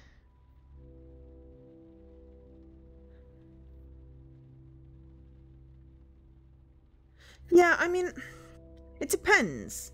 If I have something to put my contact lenses in and I have my specs, which sometimes I do take with me depending on what I'm doing, and my passport, then effectively I could. Because it's not like... Well, obviously some money, like, or some way of getting money. And my phone and a phone charger. Because how are you supposed to do anything without a phone these days? Everything's on your phone.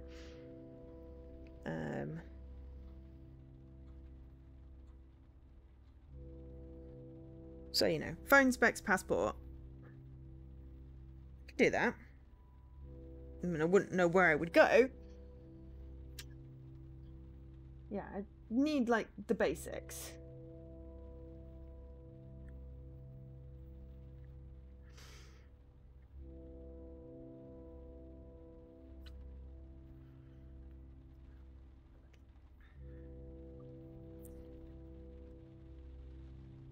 I mean, technically my tablets, but there's nothing there that, you know, would matter if I missed. I mean, the rest of it is just stuff.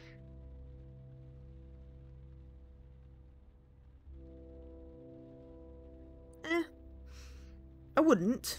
It's not the sort of thing I do impulsively. Also, you know, traveling is annoying, and going to America scares the shit out of me. But yeah.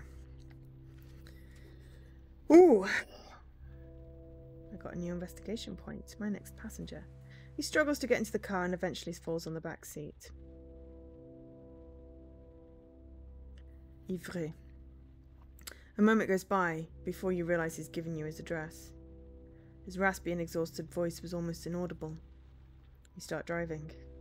You leave the cemetery and notice another shadow in the rearview mirror still standing on the sidewalk. Who was that? Your passenger slowly lifts up his head. You're struck by the smell. The stench of alcohol is so strong you'd think your passenger had bathed himself in a river of whiskey. Got a lot of heavy drinkers in Paris. You know you're not going to be able to get rid of the smell easily. It was the cemetery watchman. Great guy, yeah. Your passenger is shaking. A spit bubble forms at the corner of his mouth. Too hard. It's just too hard. Each word he says is uttered with a moan in pain. His face twisted and almost inhuman. Makes you uncomfortable. What's going on? He's my grandson. I miss him so much. Every minute, every second I'm away from him. You know why he's there, but you can't give him the impression you recognise him. You'd give away the fact that you know things about him. And this old guy who reeks of alcohol is a killer. What happened? You didn't read the papers, huh? The fire, 100 dead, ring a bell? Yes, of course. My grandson was in that building. My little man. Daniel. Precious kid. Rosy cheeks to pinch, always asking questions, question after question. Asking questions about everything all the time. They once asked me if, Wales... He lowers his head, shaking all over. He's unable to speak. Say nothing and turn the heat up. Yeah, we get it! Hot air spews into the cab. After a few minutes driving, you can tell your passenger's calmed down. He's shaking less. The roads fly by, the avenues, the boulevards too. When you reach your destination, your passenger abruptly points to a window on the top floor of a dilapidated building. You pull up. Here, I live here. It's all I can afford. Till they're able to relocate her, my daughter is living in a hotel out in the projects, a seedy place. He pauses and remains completely still. Can't seem to sleep at my place. All I can do is... A smile appears on his face. His voice becomes softer, almost sweet. I slip into the cemetery where Dan is buried. I climb the wall. I avoid the gravel walkways. I snuggle up to his tombstone. It's cold, but I don't give a shit. Don't give a shit. Silence. Your passenger remains immobile. Tonight, it was too cold out, so Hubert called you. And I'm gonna go upstairs. I'm gonna get into bed. And think about Dan. Think about those assholes. Those sons of bitches. Those shitbags. He stares at you. I want only one thing for them. Death. Eyes open, fear right down to their veins, their pants filling with... He hands you a bill and gets out of the taxi. You watch him staggering to his building for a minute. The main door is broken in. He doesn't even enter a code to open it. After he disappears, you sit for a moment to contemplate the deserted street. Something about his story is off. You have trouble picturing a man his age climbing the wall of a cemetery. You saw that wall. It was at least 2-3 meters, maybe more. You turn the key in the ignition and drive away.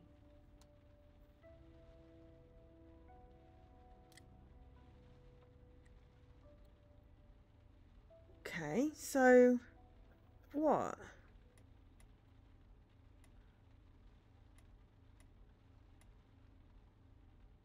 Okay, right. Well, that's healthy, but I'm going to find out what this person is. Looks like a little bug astronaut or whatever. But to be fair, possibly... No, not in the Passadex.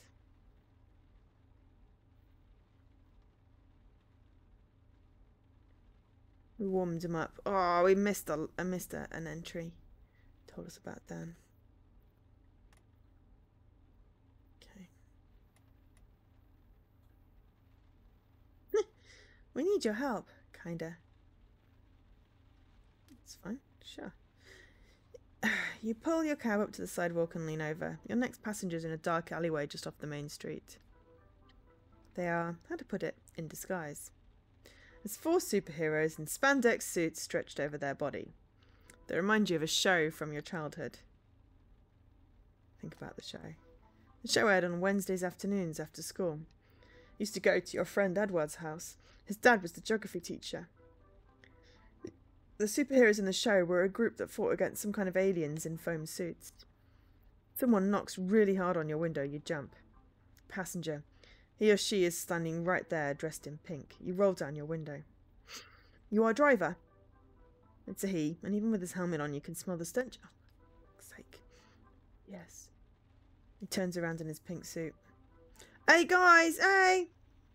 The rest of the group turns around. It's our cab! Yelp of joy comes from the alleyway. All full-suited passengers get into the car, one after the other. The aroma of beer and piss wafts into the cab. Oh, okay, man, I'll be brief. We lost Ultra Yellow. We don't know where she's hiding. One dressed in green starts screaming in the taxi, a deep male voice with a southern accent. We're drunk!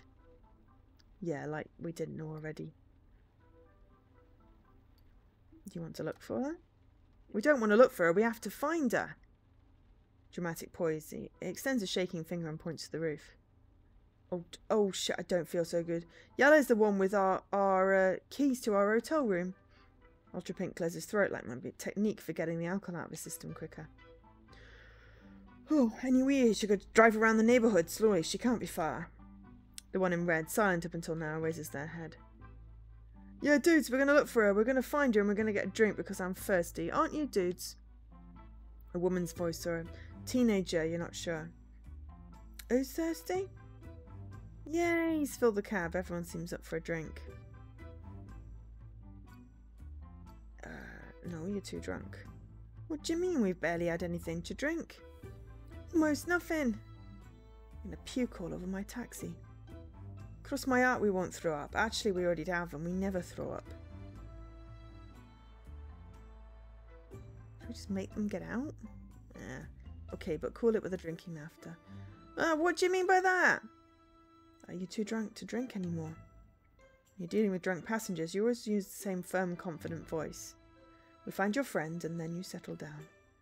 Ultra Pink nods and, Oh, okay, fine, deal. Your passengers are overwhelmed with joy, with the exception of the silent one leaning against the window behind you. Yay, let's go! You start driving. Keep your eyes peeled, okay? Ultra Pink is riddled with hiccups and acid reflux. So where should we start? We were at Furiosa with Ultra Yellow. We were drinking there until they refused to keep serving us. I'm not going to read that. Bring it down a notch. No need to get so excited. Why don't we start there? Maybe she's at the hotel emptying the minibar, lucky duck. Oh yeah, not a bad idea. Or she's in the little park where we went to drink mead. Oh, a sigh escapes from the red helmet. They were so cheap it was called beer. Spelled wrong on the label and everything. But red is right. The Ultra Yellow might be in the little park. Where should we go? Oh, my stomach. Where should we go? Oh, God. The bar, the hotel, the little park. I feel like it might be a sensible person that's gone back to the hotel. So there we go. Yeah, the hotel. She might already have crashed. Maybe she hooked up with someone. Oh, shit. Yeah, let's go. You start driving, a mild migraine taking over your head. You start driving to the arrest the pink guy gave you. Behind you, the discussion is getting out of hand. Pink and Red think they never should have eaten at that sushi restaurant. Green is screaming that Yellow is totally nuts anyway, and as for Blue, he hasn't said a word all evening. You're starting to worry. A few minutes later, you pull up in front of the hotel. It's the kind of place that tries really hard to be classy. The flowers in the entry are clearly artificial. Okay, so what's the plan? I'm going to ask if she's there and then make it up as we go along like we've been doing all night. The pink guy gets out of the taxi, leaving you alone with the other three. For a long while you remain silent, a welcome change from Green's screaming. Door suddenly opens, making everyone jump, except Blue, of course. I haven't seen anyone, she's not here. Oh, we'll never find her! Keep calm. I haven't looked everywhere yet. So the bar, I guess? Yeah, the bar. Good idea. Yay, maybe we could get a nice cold one while we're at it. No, but as long as you bloody well pay me for this. No, we're going to look for Yellow, plus they don't want us in there anymore. Do I need to remind you? The senior maid. Someone whispers the address of the bar. It's not far. You start the car and can't help but smile. But wait, guys! Wait for just one tiny second. Anyone check the trunk of the cab? Red and Pink sigh. Oh, come on, how can you be more drunk than I am? Did you pop some pills in the toilet again, huh? No. They go on to discuss their darkest memories of boozing past. As for Blue, he hasn't said anything. You watch him in the rearview mirror. You go by the way his head is lolling. He's starting to fall asleep. You finally get to the bar and park what you can. Despite the time, the bar is still full and patrons are scattered across the sidewalk. Hey, look over there! Oh, what you see? Oh, that's Ultra Yellow, isn't it? You all lean over except Blue to try and make out the shape in the darkness. Come on, that looks nothing like her. Honestly, you need to stop drinking. I'm serious, you're making me thirsty. I swear, I thought it was her. I've had enough of them, I swear. No need to get upset. We'll find her eventually. Never gonna find her. Never ever. Jesus, stop screaming already. Car totally smells like licorice now. You're such an ass. I think our only option left is to go to the park. Is that right? Yeah, that's right. Let's go. To the park it is. Maybe she's still there. Oh no, she was with us at the bar, right? I don't know anymore. I tell you how to find the part they're talking about and you start the car. At the back, they spark up a discussion centering on the following theme. Which country has the best price/amount of alcohol ratio? You quickly tune them out. Migraines start setting into the right half of your skull. Pink and Red vote for Bulgaria. Green shouts that only right answer is Croatia. As for Blue, not a peep. You're starting to get worried. I see something. Is it your friend there? Is he okay? Discussion in the back of the cab comes to a halt. Who? Blue? Yeah, don't worry. You're silent drunk. Yeah, what he said actually is the only way to get him to shut up. I was getting worried. You shouldn't. We're responsible adults. Well, more or less responsible. His deep voice disintegrates into a low grumble. Anyway, he's just fine, aren't you, Blue? No answer from the concerned party. What's with the costumes? They aren't costumes. We're warriors from the planet, from outer space. Oh, yeah, stop your yelling for a second. They're for a bachelor party, Ultra Green here's, or a cherished friend. You won't be a virgin for much longer. Peals of laughter come from the back seat. Ugh. 5 seconds later, silence filled the cab. The back, they're all looking out the window just in case. There's an odd feeling in the air, like the last day of summer camp. With booze. The park finally comes into sight and silence fills the cab. I don't see anyone in the cab here. Are you sure this is the right one? Yeah, I recognise it. That's where I yacked up my insides. And yeah, here you are. There she is! You see her at last, leaning up against the park gate, hidden by some cars. You do your best to park. The pink guy stops rumbling in his spandex pants. Are we going to take care of her? I think she needs us. Understood. You get the impression he's suddenly in a hurry. Thanks for your help, man. We'll take it from here. Yeah, man. Thanks for your help, man.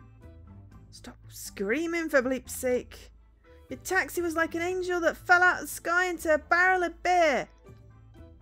Oh, come on, everyone. Get out. Everyone's enough of your stinky breath. They get out of the car, one after the other. I shall hydrate, Alkeshnik.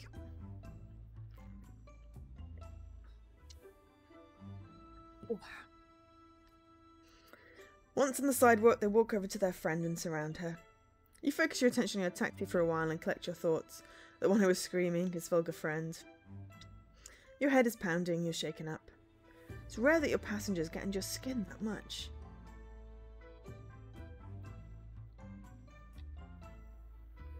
And just as you're pulling away from your spot in front of the park, you smell something strange.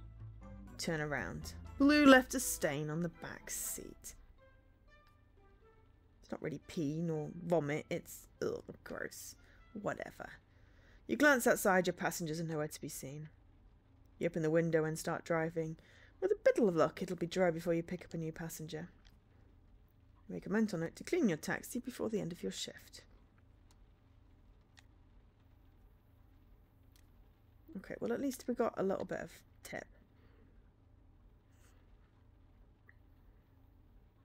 I feel like it's the end of the day anyway. You've met Hussein.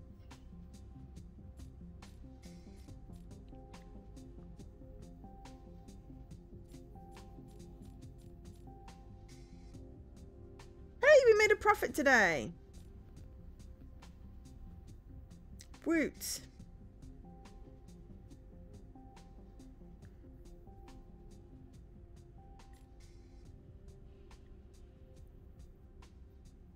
Right. Time to get more clues. Starting to feel sleepy. I don't care. Right, what have we got? Okay. Let us add the criminal record. We've got 4 clues there. New investigation location. Ah, you see, we don't look at so much at the investigation locations. Okay, so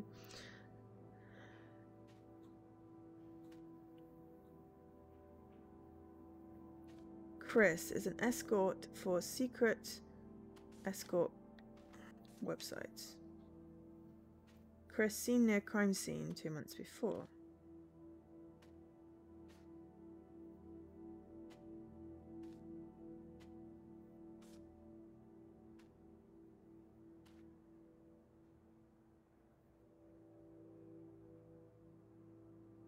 Okay.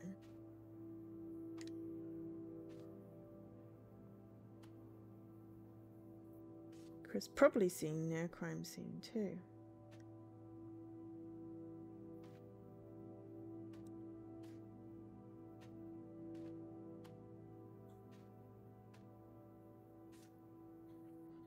Victim 1 was a scapegoat.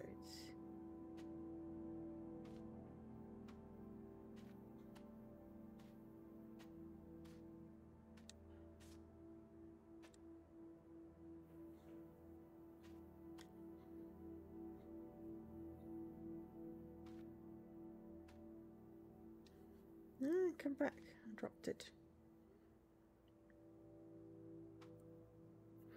Chris was seen near crime scene 3 days before. Victim surprised by injection. Death by injection.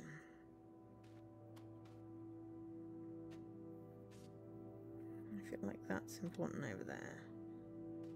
The weapon used on you was a gun.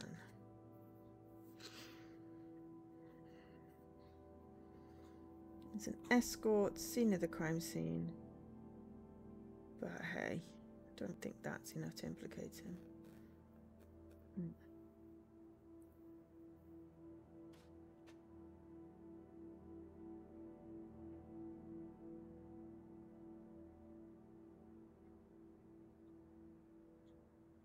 Nita's looking very dodgy. Anger management issues.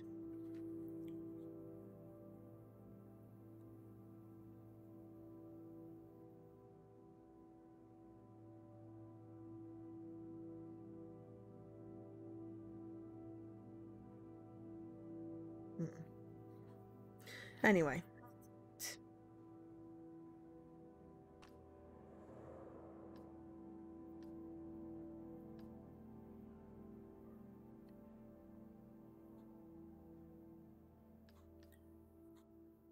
Oh, look, it had problems saving. Like 5.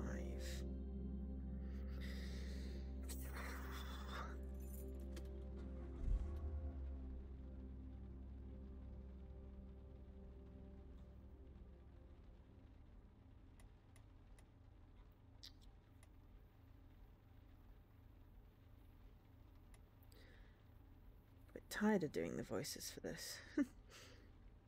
I do want to try a point of interest, but let's just take the nearest passenger. Let's get some money in for tonight, and if we end up near a point of interest, we'll take it.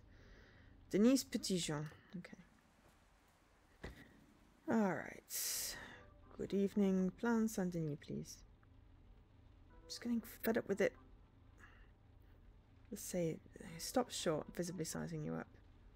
Do you know where it is? You nod yes. Avenue de Magasins Généraux, so you know the street? Yeah, sure.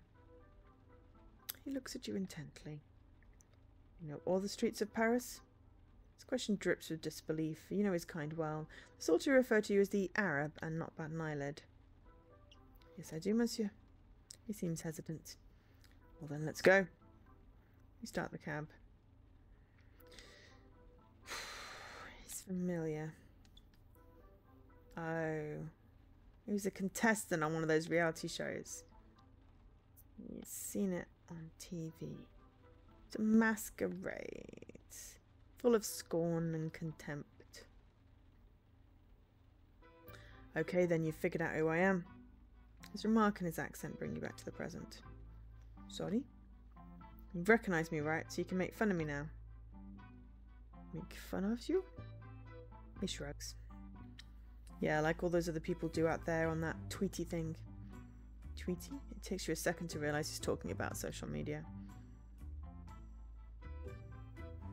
I'm sorry? I didn't mean to stare. He pauses. You mean you don't know who I am? You hesitate before answering. Yes, I do. I mean, I do, yes. Some kind of reality show. Exactly. But why do people make fun of you? He heaves a long sigh as if letting off steam. His drawl has become more pronounced. At first the show was okay, and then I started seeing my face all over TV, on other shows I mean. And I find out the internet is laughing at me as well. As I can't remember what they're called. Mums, mams, mims, you know those pictures that move all by themselves on the damn internet? I have no idea what he's talking about. Memes! Say nothing. So I made myself a Tweety account to go and see what I was saying about me. Calling me a virgin and a Nazi and that screw me cows too. He looks away as if someone else has spoken the words. Practically die laughing, a farmer who... He doesn't want to finish the sentence. So yesterday I said I had it. I called my cousin to keep an eye on my farm and I left for Paris. I'm on my way to see those TV jokers right now. 6 months ago they said there was no problem whatsoever, they'd take care of it. Well, there is a problem. His anger subsided somewhat. His face is returning to its normal cup. Yeah. Okay. What do you think they're going to do? They're going to have all those jokes deleted right away. I don't want to see my face glued to those pictures of freaks who do cows. That's disgusting. His hands are shaking. Don't think they can do that. He gives an energetic nod of the head. And believe me, they're going to listen. I may just be a plain old farmer, but no one's going to disrespect me. Squares his shoulders as if to fend off the attacks.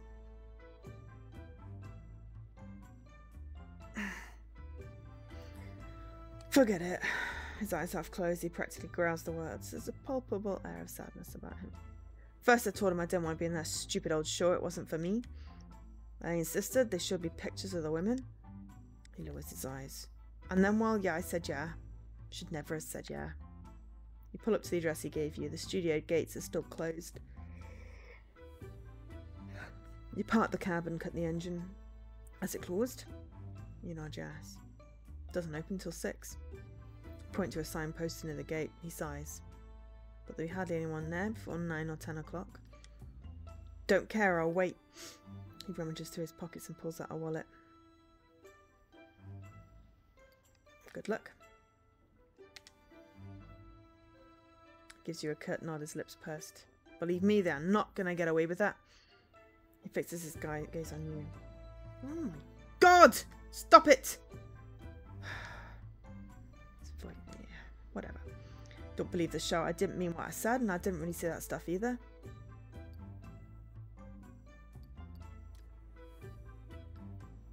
I'm not very good at this. I've been,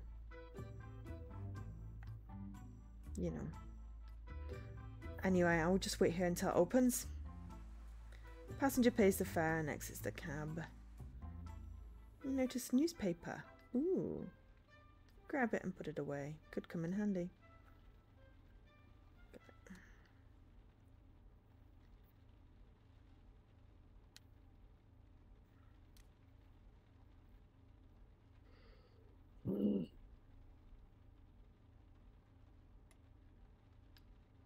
Okay, we'll go wherever that one is. Office tower. I just don't know why it started having problems saving. It's really irritating me. And I just need to get to the end of the game now because I don't want to have to repeat everything.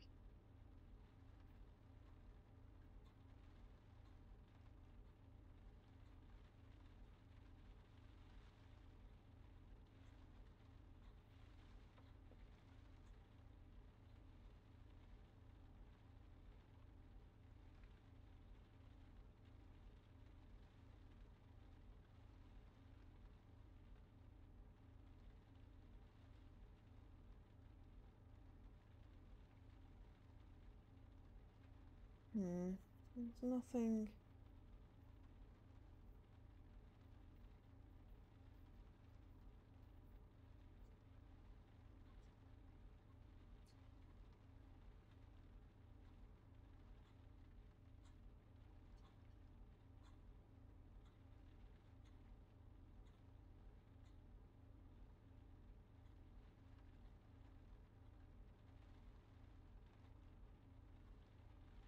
Nothing obvious in the forums.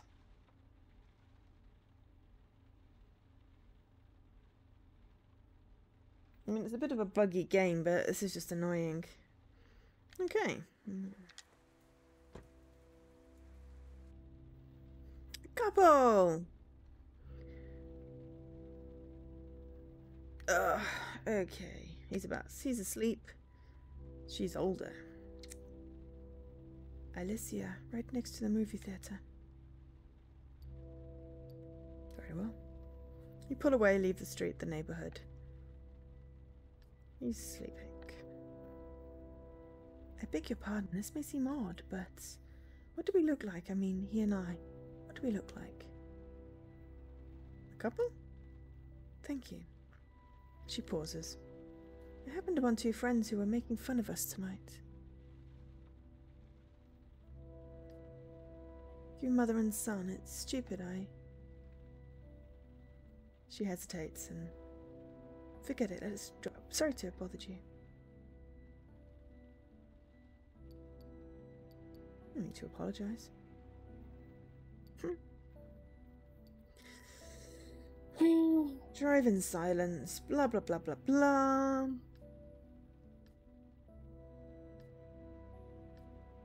She's pretty, he's pretty. All wonderful.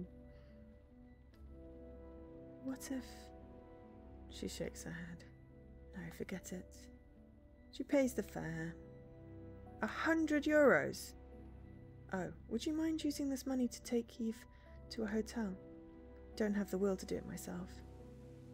We need to put an end to this. He deserves someone else. Proposition leaves you speechless. Serious. I need the money.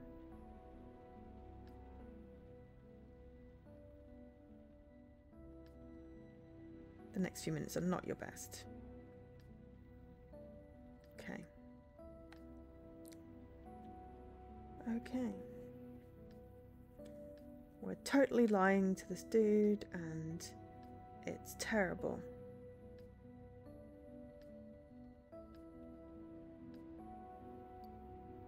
Oh, I'm keeping the money. Sod it, I need the money. I'm broke. We just dropped him off at a shady hotel.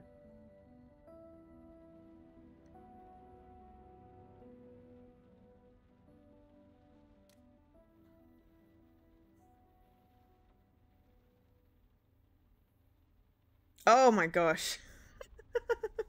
We're totally picking up Buckethead.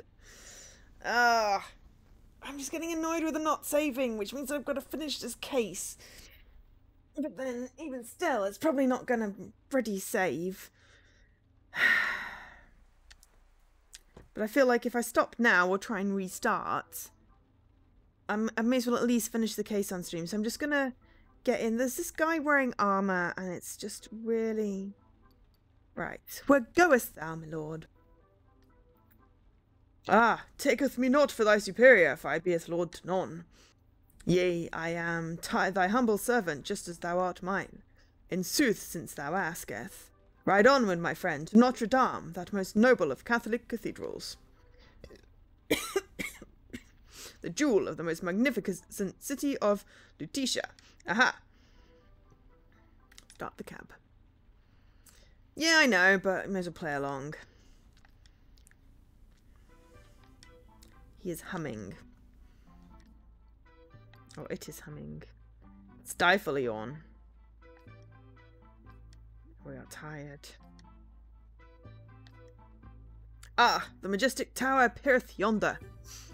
Tremendous sight, oh, the marvel of it. Just to think it took dozens or scores of years to build it. My fellowship has cometh. In the early morning light, you see a gathering of warriors, soldiers, of magicians and witches. What's going on? My comrades in arms, my sisters, my brothers. We are all going to Fontainebleau for 3 days, for 3 moons. We will visit the forest of Braun, the birthplace of Throgl the Rash. I know I put my wallet here somewhere. Damn it. Yay, we got paid. Oh, dear God. Good day, my dear fellow, fare thee well. Okay, he's just... Yay! Passenger with a rabbit ears. Roots! We found a friend. He found his friend.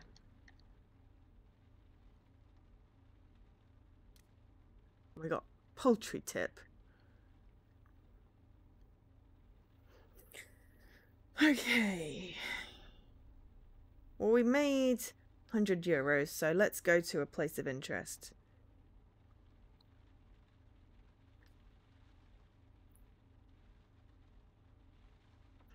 I feel like we made some profit, so we'll take a detour for going somewhere. Oh, an office building. Oh, the hospital. Okay. Client of... Okay. We're visiting someone. We seem to have a lot of clients. Oh, it's disgusting colour. Alright. Door 451 and see Gianna. Oh, it's you. I was wondering when you were going to stop by. She stands up. Ah, is this a good time for you? Sure, no problem. I was just trying to get some sleep, but it's been a tough night. She forces a brief smile. Don't have much time.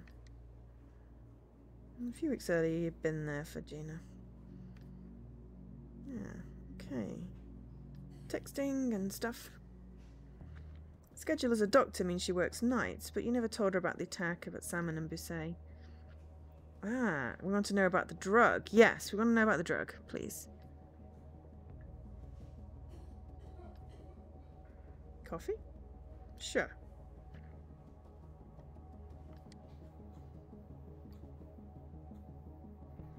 Okay, let's get straight to it. Is it related to Sandman? Yes. Tell the truth. Yes. You update her on the situation, presenting a broad picture. She nods. Ah, pancurium is a curare, a poison if you'd rather. Curare. When it turns into pancurium bromide, it's a muscle relaxant. It used to be used as a general anesthetic. Used to be. Cheap, powerful. Still used in the United States on death row. Okay. It's lethal, but it's not a painkiller. Whoa.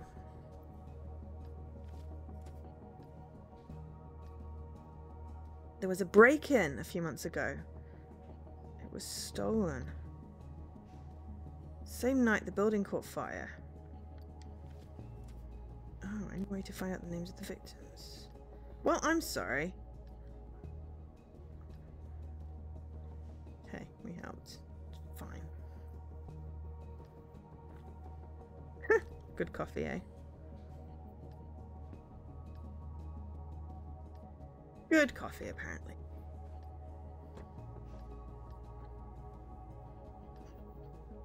Okay, we're not a cop. I know. We told her. We told her the truth.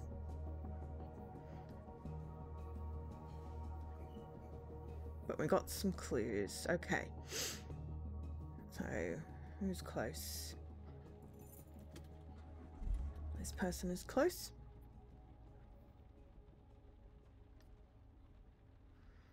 Oh, out of nowhere you hear a voice whispering in your ear. This is where I died. You brake hard. There's no noise in the cab, no noise outside. Silhouette appears on the back seat of the cab. Its features appear one by one if drawn with a paintbrush. So much suffering. He squints, a little boy. Would you be so kind as to drive me? Where? Very well, let us drive then. Okay, the boy's silhouette flutters for a moment, then disappears entirely. Let's start driving. Elysee Palace.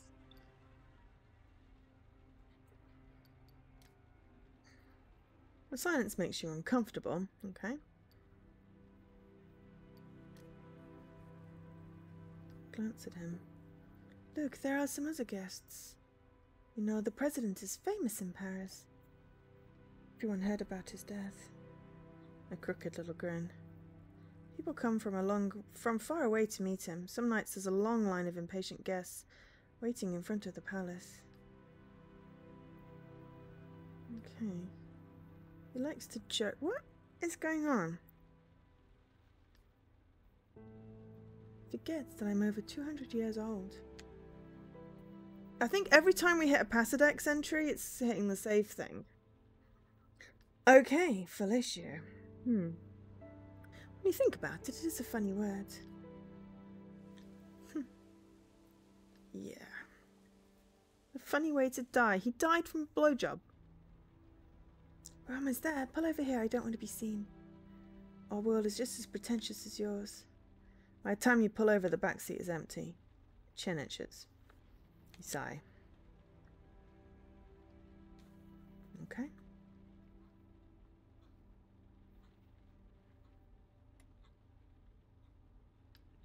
Time for one more fan, I think. Ah! I feel like he's important in another case. It's a policeman. Hôpital Saint-Louis, please.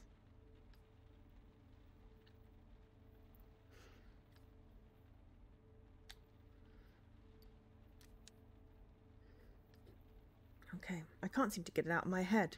Crazy. Can't remember where I heard it. Oh wait, I remember now. Not far from here, actually. Must have been about 11 in the morning. The guys knew I didn't go home, so they called me at the bistro downstairs when I had myself a glass of white wine. They found 2 bodies in a fancy Parisian luxury hotel. Took me a few minutes to get there. Fancy moulding, gold plating, fur. Smelled like orchids. A tune that stuck in my head, that's why I heard it. Someone in the lobby was playing the piano. What a story. Climbed the stairs, 3rd floor, crimson carpet all the way down the hall, thick wallpaper on the walls. Room 337, the hotel manager was standing there, frozen, sick to his stomach. That's when you know they're innocent, when they're afraid they look guilty. He started talking, saying stupid things like murderer, serial killer, but I stopped listening as soon as I saw the bodies. King-size bed. Thick comforter, white sheet. Pauses a moment. Never understood why hotels put so many pillows on the beds. You know why? Making pillow forts. He smiles at the thought. Not a bad idea to protect yourself, create a barricade. Don't think it'll stop the bullets though, right my friend? He sniffles and takes a second to gather his thoughts before getting back to his story. Anyway, 2 bodies, a man and a woman about 60, 65 years old. Their arms around each other, a few spots of blood on the man's pillow. That's what got the manager's attention. He wouldn't leave me alone, a real motor mouth. I told him not to touch anything and to shut up. 2 flutes on the coffee table and an empty bottle of champagne and a bucket of ice water. Next to the window a tray, a small jar of caviar, some lukewarm cream and a few blinis. I turned towards the manager and said, double suicide.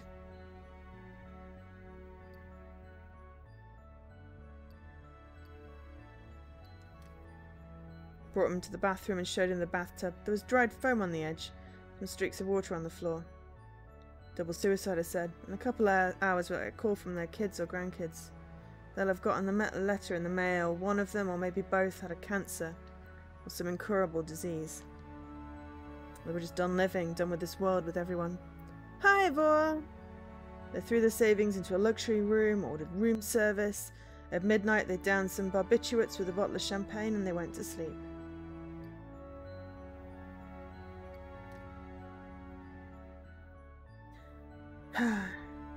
Sometimes I think about the same thing, getting a room, packing myself in. And I think about all the paperwork a dead body would make for the police. Have a good day. You notice a newspaper. We've got 2 now. Did give us any bloody stupid broken save game. Well, we've got enough time to read the newspaper. Last time it didn't give us any... Or we could go home. Or we could pick up this guy with a mustache that's been... I feel like a guy with a mustache. We may as well. And then some more clues. Hopefully near the end of solving it, just because I'm annoyed with the... Oh,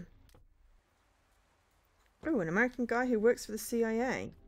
He's drunk again! Wonderful. Looks like I've made a mess of things again. Wave of sadness.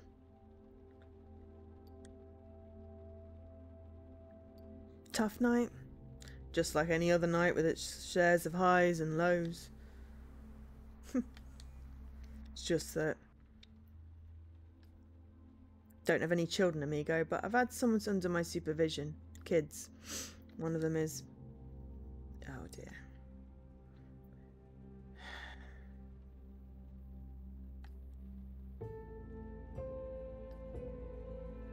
The wrenching sorrow of a parent who loses a child. First time I saw him. Beating up a black market supplier. Guy had sold him shoe polish that smelled like shit and his business depended on shoe polish. It's always stationed around Krakow Cloth Hall. The Poles call it Suknisi, calling out to passers-by at the top of his lungs.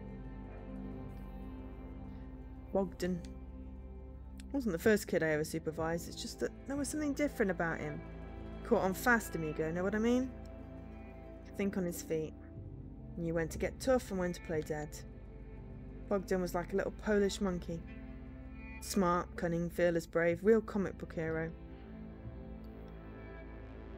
He really cared for him. Great deal. I think he reminded me of himself. Like I said, amigo, I sensed it immediately the first time I set eyes on him.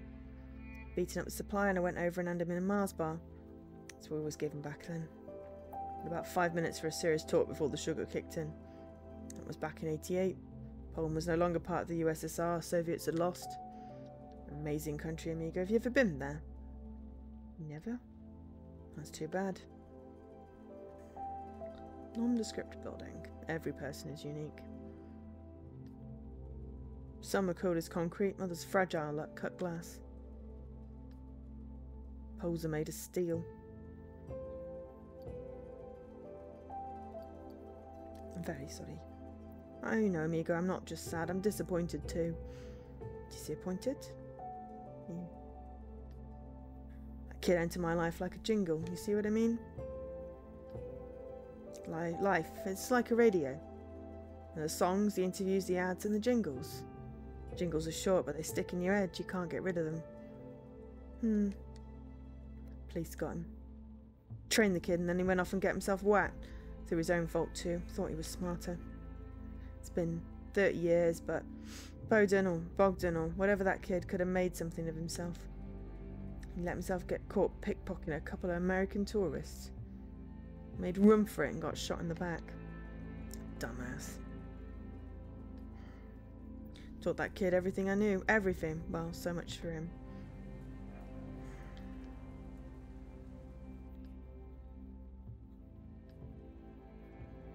A better way to get your mind off things.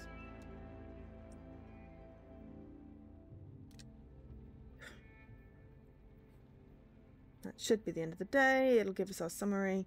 I'll be back while that's running. Right back.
Back.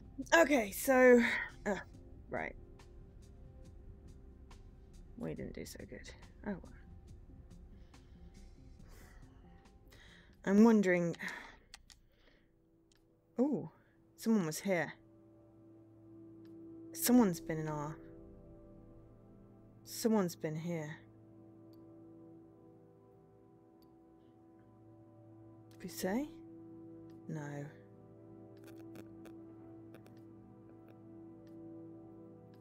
The Sandman.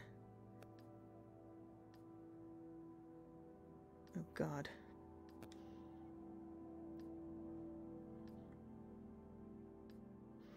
I think there's 7 nights. We've got one more. Okay, so what did we get new? Muscle relaxant disappeared. Hang on.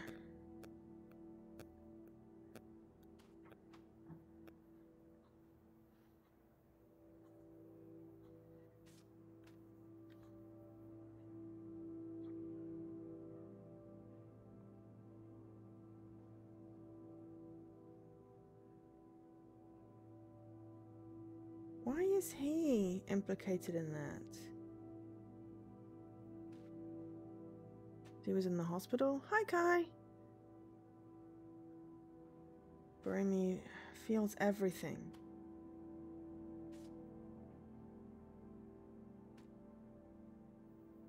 Used for executions in the US. Where's my gun one? Someone stole my gun one.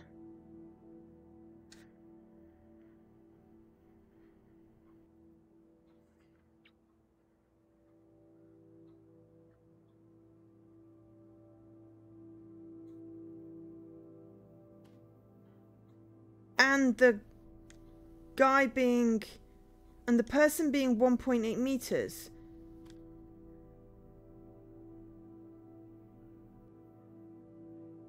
Oh no, it's there. No, it didn't steal that one. But... Where's my gun one? Unless you can see it. Oh no.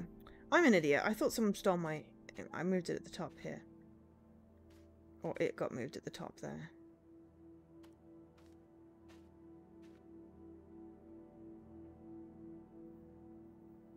I moved it around. I'm an idiot. Where'd I just put it? Oh, there we go.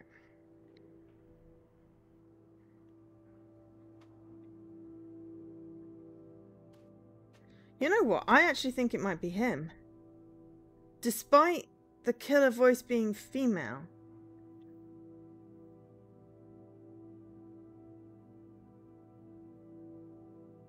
Just because of what he said in the taxi. I don't know. But yes. Also, hi Kai, how are you doing?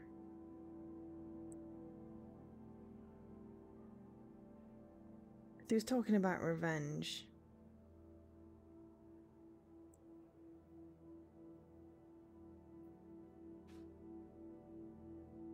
And he's the only one left that's tall enough, but that's from Evie.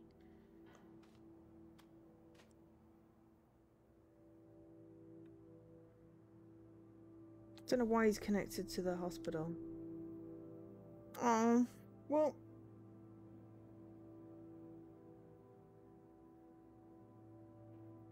Oh, it's like 7:45 for you. Yeah, doesn't sound good.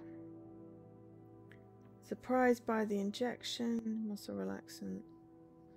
I don't know. I don't know. I was kind of hoping I'd get a more definitive clue, but maybe it is the postman guy.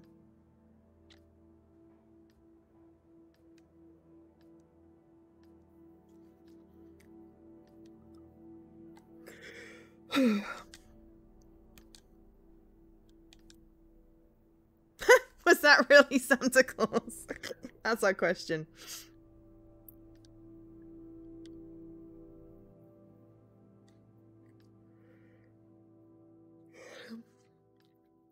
I mean, of course I know your time zone. I have a clock on my dashboard for each of the time zones that I know people stream in and stuff, so that when people say they're doing a thing at a thing, I don't have to try and figure out which bloody time zone that is. I can just look for the clock.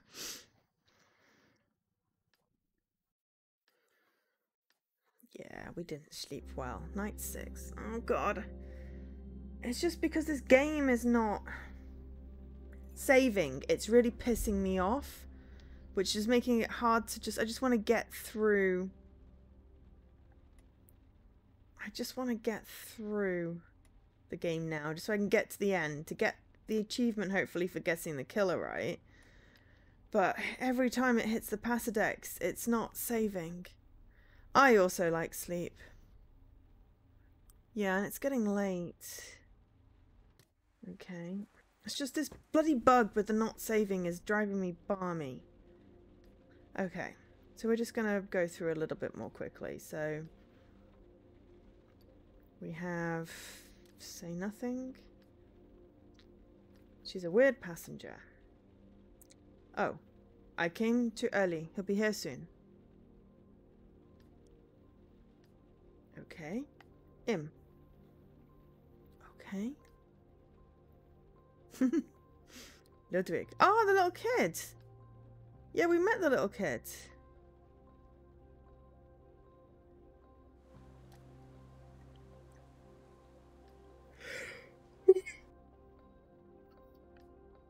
Okay, so we're going to get more... Ah, we're hunting... She's a ghost hunter.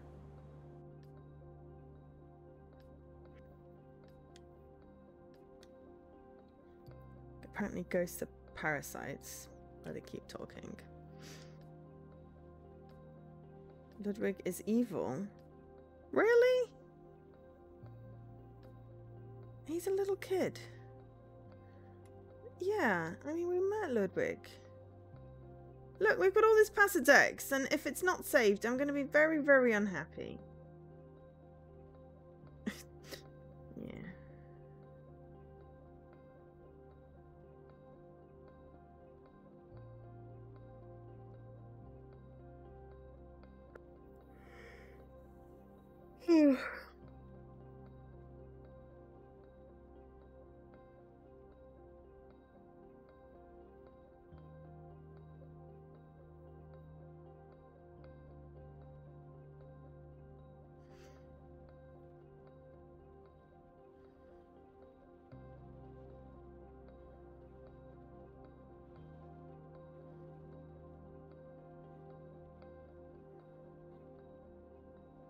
Yeah, Ludwig. We know a French president died at the Elysee Palace. But yeah, if it's not gonna save, then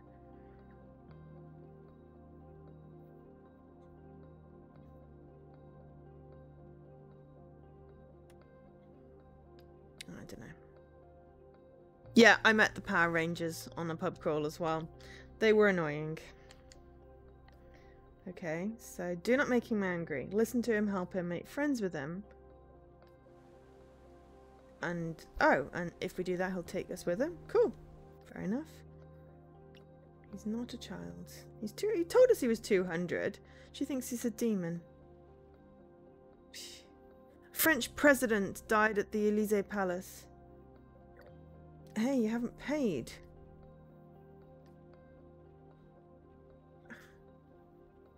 Yes, I want you to pay. I took your places. You can pay me. Ha. In the game? I don't know. Maybe in real life. That's what Ludwig told us. Apparently we're now afraid. Ghosts don't really exist. Nah.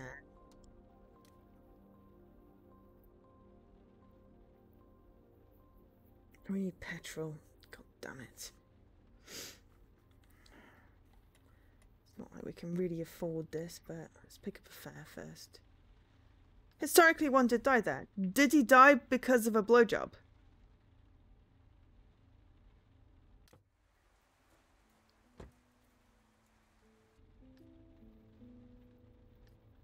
Apparently, this guy is famous.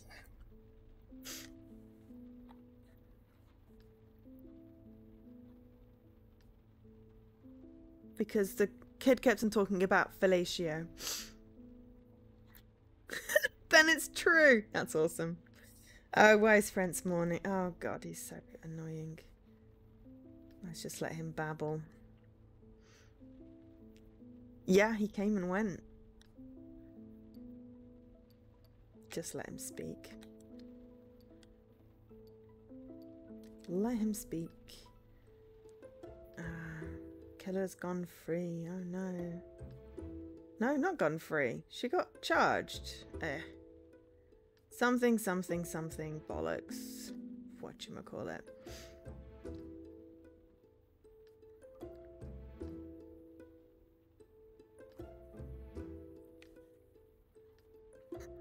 Judicial system. Rant, rant, rant.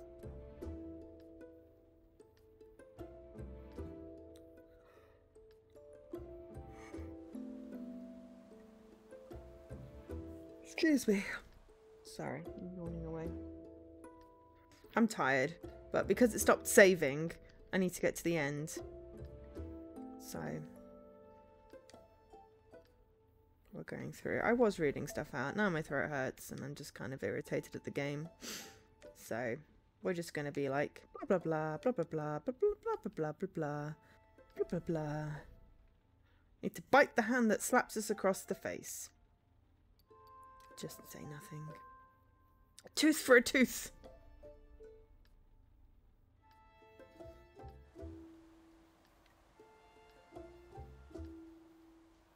Thieves.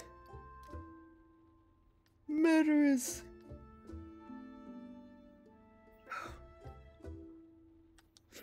Oh, he's got a fancy view. Yeah.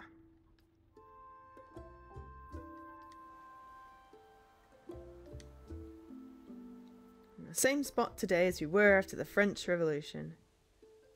Ugh. Man was not meant to govern himself.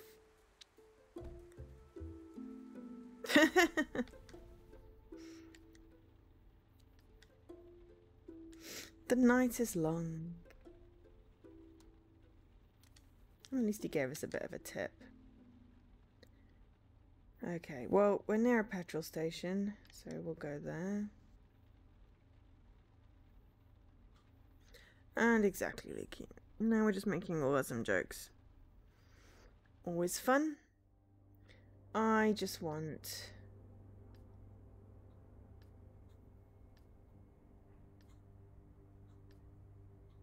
Okay, to fill up.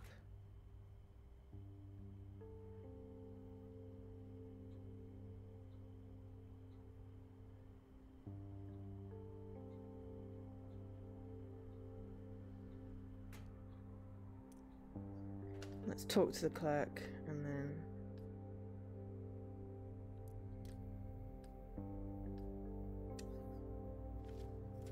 we'll get a clue. And then we'll go.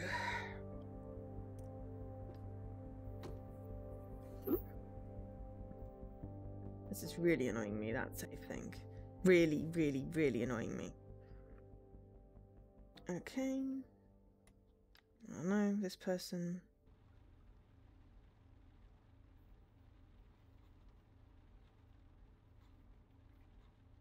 Alf.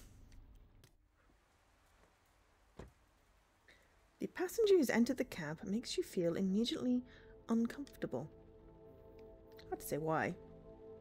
Perhaps the smooth plastic set of his features, his odd appearance, and mad assortment of mismatched clothes. Good evening, good day. His shrill intonations are offensive to your ears. Tell me, good fellow and driver, would you be so kind to as take me to Rue Perichon, number 80, says. As he speaks, you can almost hear the deeper accents of what seems like a second voice. Sure. Sorry to bother and disturb you, but I was wondering if you'd be willing to answer a few short questions and queries. Why not? Thank you for opening up to me and being open-minded too. Good day and good evening. Do you think that building roller coasters is a normal thing to do? Okay. Apologies. Sorry, perhaps my query and question aren't clear. Let me try again. It's fine, I understood. Just what... I have no idea. It's a pity and too bad. My questions mustn't bother and disturb you, otherwise it won't work. Let's say we try another question, if that's agreeable to you, of course. What's with this guy? Good day and good evening. Why have you yet to colonize the satellite you call the moon? Lady in the car! Not you personally, of course, but you as a species. And who are you? I'm just like you, no more no less a human being. I cried and wept just as you did when Ross and Rachel got married. You convinced that I'm one of yours now?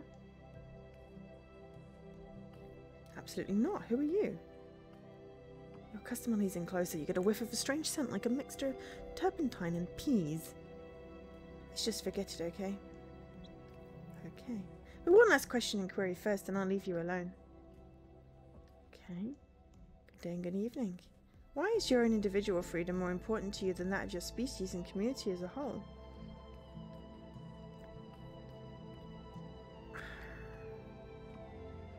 Because we're selfish. We always put our interests first. We've made that way. You're surprisingly honest and frank. I know the people who live in the city. You could count the number of people that are willing to make a sacrifice for another person's well-being on a single hand. Hmm. Thanks, Huh. Sorry, I forget. You didn't want that information and knowledge to get out. Okay. Meeting you and making your acquaintance was a memorable experience. Adieu. Okay. You were still paralyzed, but you don't panic.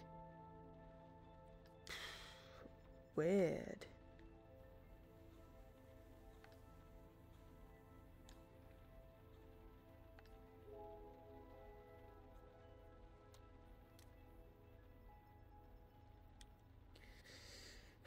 Never met him before either. Okay, we picked up the guy with the moustache. We've picked up her before as well, but...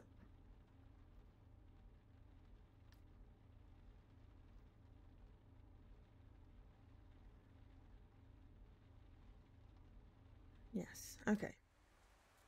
She's the poem lady. Okay, where are we going?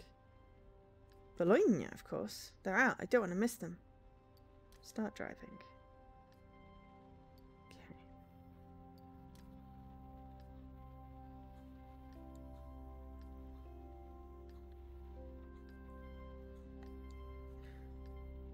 Way to Bologna. A little further on the right. Checky. Way to Bologna is more hospitable than Paris. No killers on the loose, no police on your trail. Stop. I sense them. The words. She gets out the cab and vanishes into the forest. Okay. She's back. Ah, shit. Okay. Swallow. Okay. What are they? Truffles.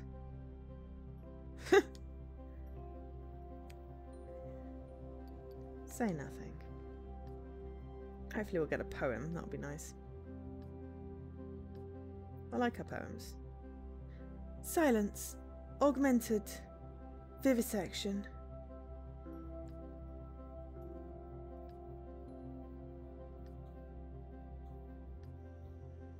I hear from across the ocean the tumult of the drowned.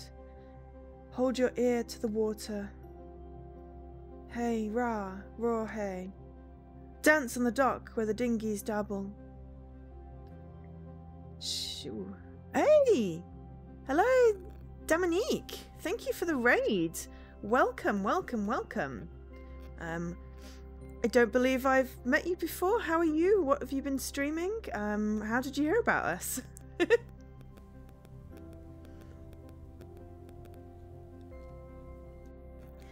you so much for the raid. We're just, and hi, puny human! Welcome, welcome, welcome. Horizon Zero Dawn. Oh, that game looks good. I've seen some of it. I've yet to play it myself.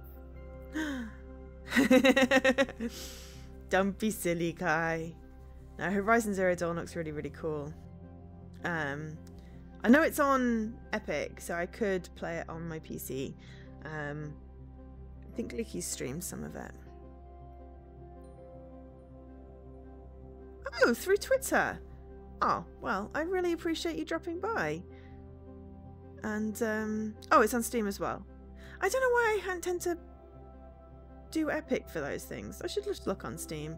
I think Epic had some really good prices on some of the games. But yeah.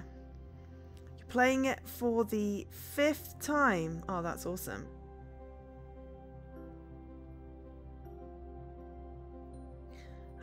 But yeah, well, thank you for raiding. I really appreciate it. Yeah, we're having some issues with this game not saving, so we're trying to power through a little bit towards the end to try and find the murderer. Yeah, it looks really good from what I've seen, and it looks like something that I'd really like to get into. But yeah, this game is lovely, and I really, you know, I really like solving murder mysteries. But yeah, it's I don't know why it's broken. Yeah, murder mystery. trying to find the Sandman. We have clues. But yeah, every time it tries to save the clue, it goes, we cannot save. And it started, I don't know, about an hour in, so I don't think it's... I don't know what's going on, so yeah.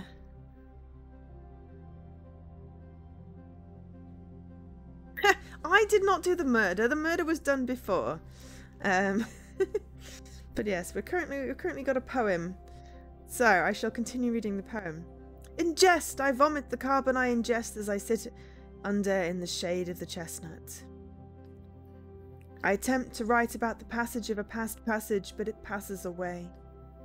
Passes away. I'm stabbed by savages. Here were hanged man and a woman. In their hearts they wear the mark of the improper paternal figure, protruding and pestilent. Still lent. I am a slave to my own revenge. Not you, but I. See? It's doing this and it's annoying. Thank you for your patience. Maybe the killer is disabling the save. I don't know. It's just... It's not saved most of my progress in this thing in the Passadex, which is bad. But hey, at the very least... Oh, we get some more seashells. Hold on to them. They have spatial qualities. Okay. Spatial?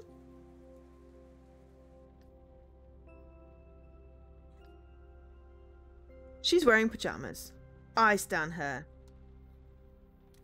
And, well, at least she paid. I swear it was saving at the beginning. Now it's not, and it's annoying me. We've done all the interesting looking people. What does it say about her now in the Passadex? We got Poem Fragile and Poem Truffle.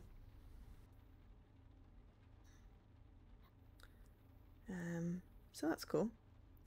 Yeah, we've unlocked quite a lot of this tonight. And it's just... If it's not saved, I don't know how to make it save. Let's pick up this person. I'm nearly at the end of night 6. I think there might be 7. It's getting a bit late. Hey, we've got a regular.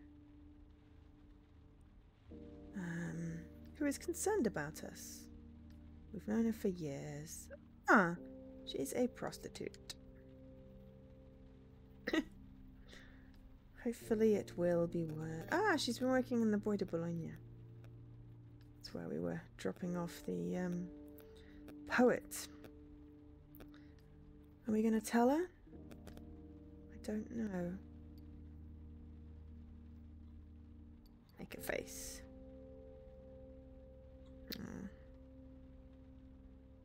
What do we want to ask her? Tell her about Busset, about the threats and the mission.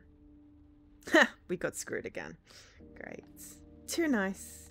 What were we supposed to do? We're getting threatened by the cops. Ah. So she might have a clue. Oh, you're a developer. Awesome.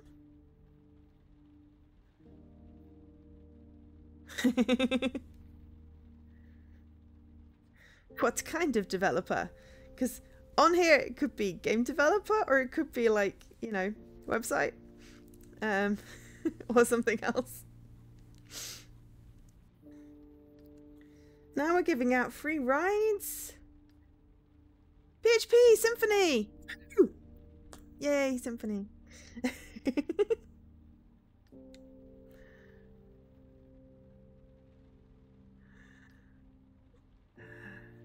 Sometimes it's a small, small world. Okay. Ooh, unusual visit last night. Okay, do tell. Politician. Powerful politician. Who is he? Oh, well then don't mention it. State secret?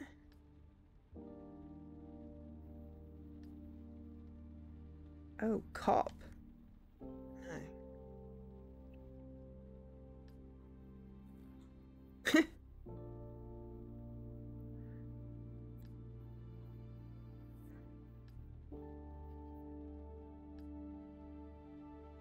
Okay.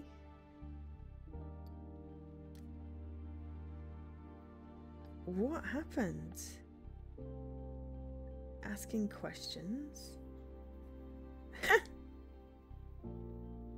Freelance. Okay.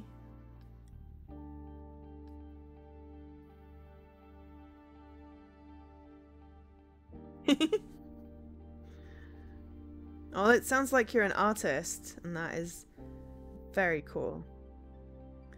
I am definitely not an artist. They ask, oh, broken game. Secretary of State. Yeah, 3D. I mean, yeah. I've tried 3D. It didn't end well. Secretary of State. Asking if he's a client. Oh. Special Police Unit. Secret Service.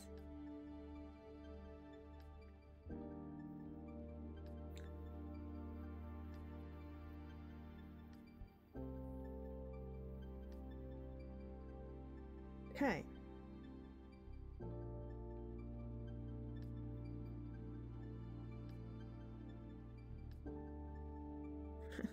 Great.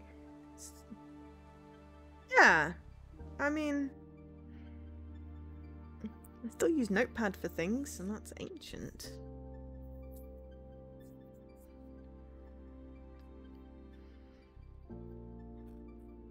So hassled by the cops.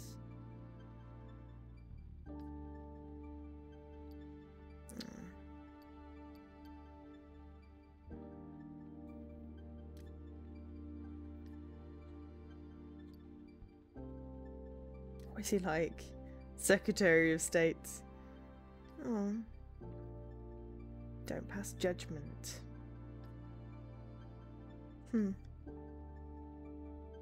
Yeah! I mean, you can make some amazing stuff in MS Paint, or, you know, other programs that have been around for years.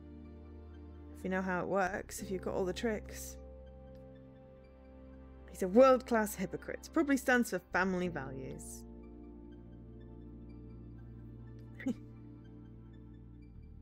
Voted against legalizing prostitution, clearly. Removed from reality. A believer, a hypocrite and a believer, a politician. That sums it up. No, you and I we can tell each other anything. Right, hun? You manage a smile. I remember floppy disks. I still have some. Yes, of course. The truth is, she hands you the fare. You drive too slow. It's not the destinations that counts, it's the journey. Not when you're going home. Well, good night, honey. Shooting pain in our side. Oh no.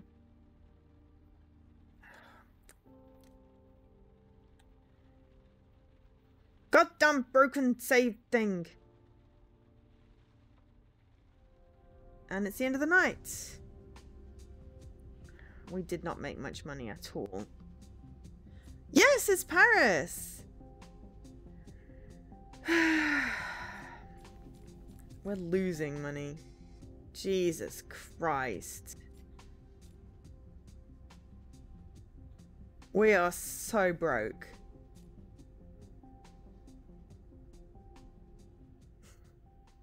Oui, c'est Paris.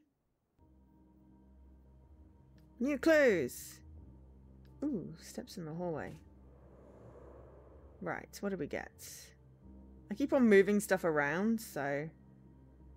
What did we get?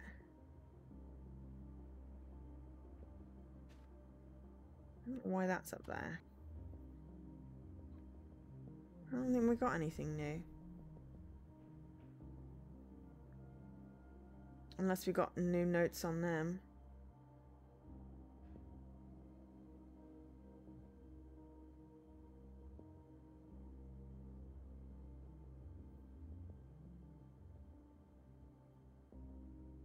No, I don't think we got anything new.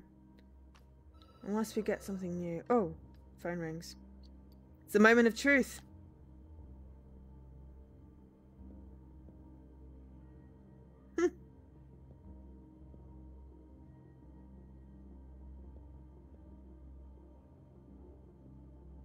Oh no, look away. I'm nearly done anyway. We're just going to figure out who the killer is. Hopefully. Okay, it's Busset. So? Where are you? No, she's not going to tell us. It was a one-armed man.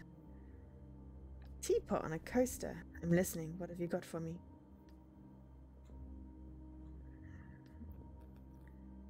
Cannot get this wrong.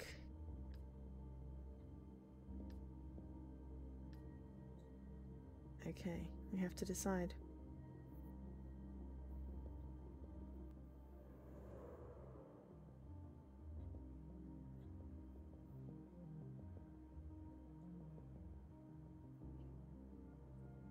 This is weird.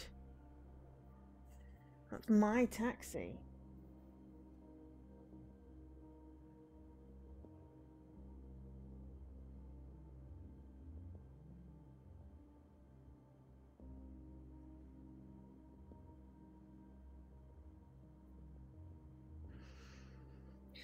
See, he's linked to a lot of stuff. He's the only one over 180. It's just this. The voice. But yeah. Oh yeah, no, I mean, it is nice to meet you too. I mean, feel free to drop a follow if you're not already following. I do stream quite a few sort of games like this and other things. Lots of indies. I'm disappearing into the corner of the screen again. I need to move my camera up so I stop disappearing. But yeah, it's lovely to meet you. Oh, thank you very much. And yeah, definitely go away now if you don't want to know who the killer is. Yeah, it's on Game Pass, this game, on PC and on Xbox. So, you know, if you want to play this, then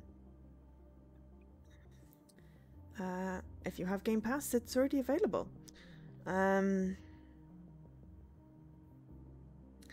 Death threats. Newspaper. It's on Game Pass twice. Yeah, exactly. PC and Xbox.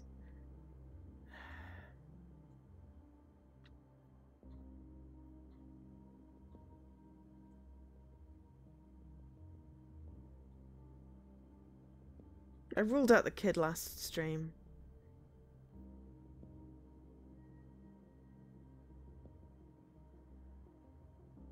I mean, there's all this about the muscle relaxants.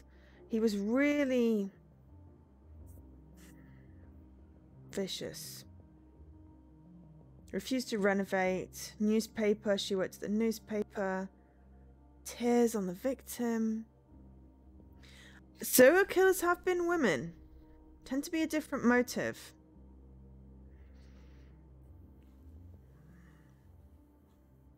Usual MO. Arsonist. They're all linked to the fire. I feel like it's got to be him. Despite the voice. You pick the phone back up and explain your choice to Lieutenant Busset. Why, how, the evidence, your sources. She listens without saying a word. You stop talking and catch your breath. Okay.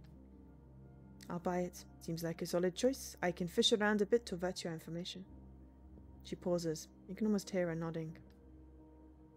I'll call you tonight. Try and get some sleep. She pauses. No way she's going to hang up on such a positive note. Nah, she's probably going to. It might be your last night of freedom. She snickers and hangs up.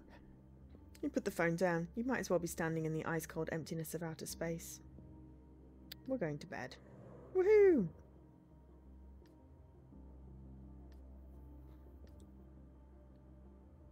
What question are we going to ask ourselves? Nope, we're just going to go to sleep. But yeah, there have been female serial killers. Tends to be different motivations. Men tend to be slightly more unhinged and randomly kill people for the sake of it.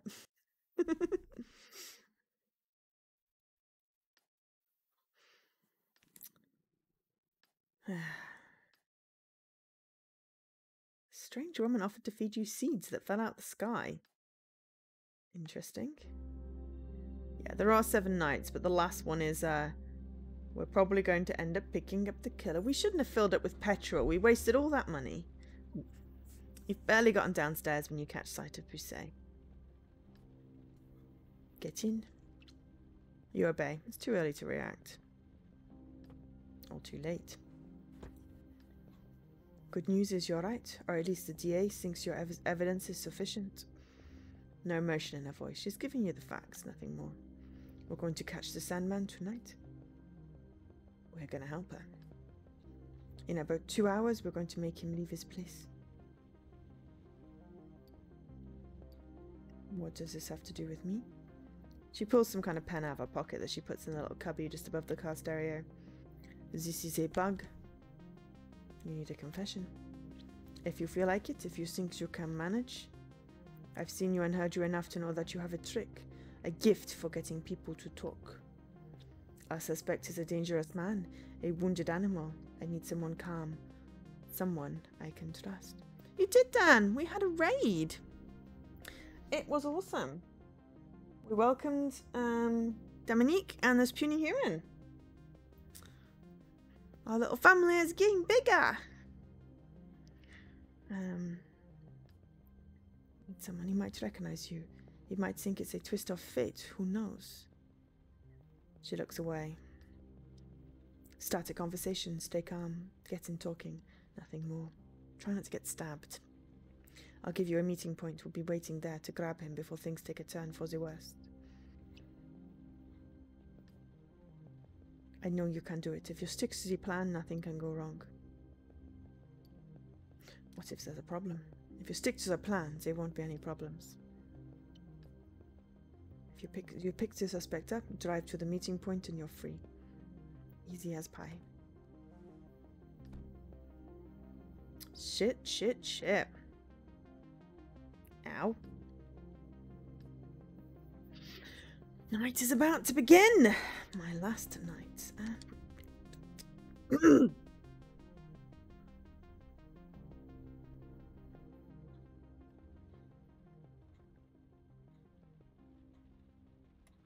It's one of those ones where it's like, I feel like I should follow up on some of the passengers we've had, but damned if I can recognize the little faces. That's that annoying politician dude. I don't want to pick him up.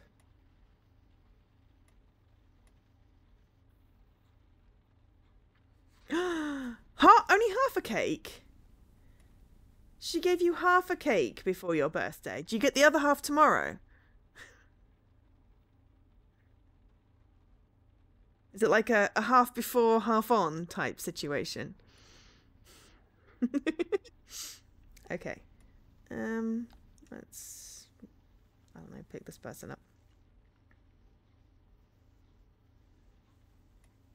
I mean, nothing against Colin the Caterpillar. Great cake. Yes, that's a good question. Oh. Okay. But it's your birthday tomorrow. Why are they getting cake?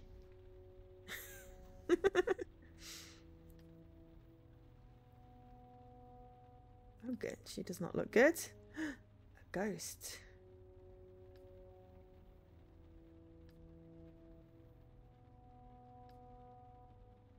Plastifet. Great cake.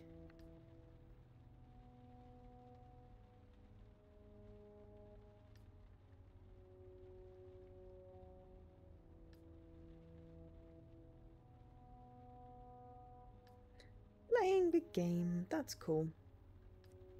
Is she okay? But hey.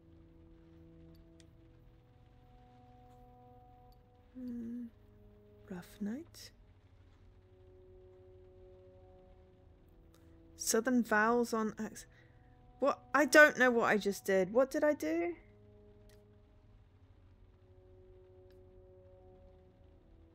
Yeah, you might say so.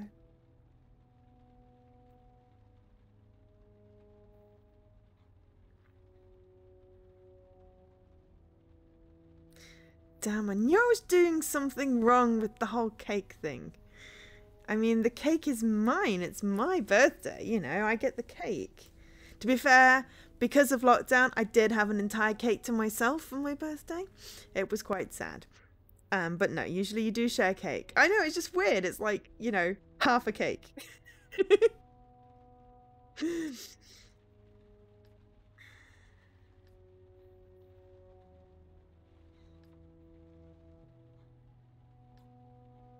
Can I talk to you? I'm sorry, it's stupid, but I think I need someone to talk to. Great cake.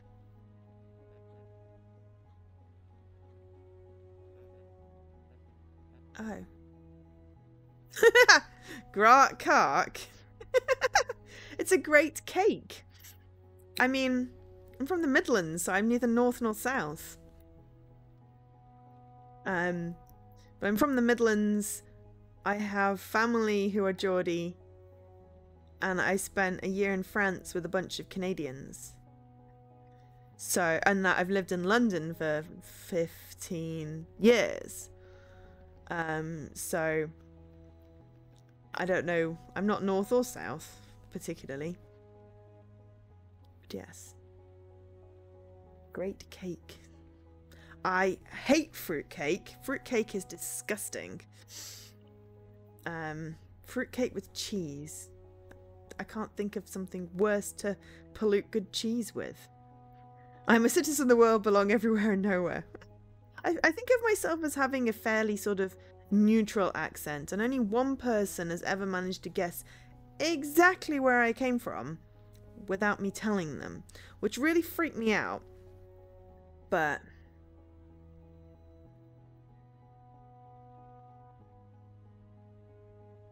okay.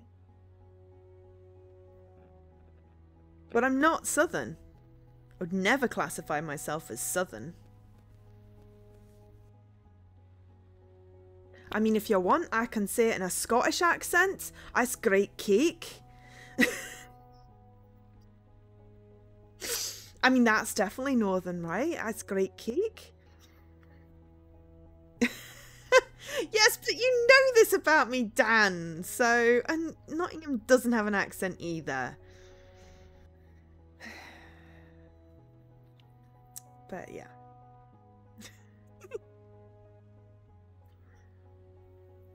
I'm not Southern. I object to that. I'm Northern. I walk around in a t-shirt in 10-degree weather. Not bloody soft. Come off it. I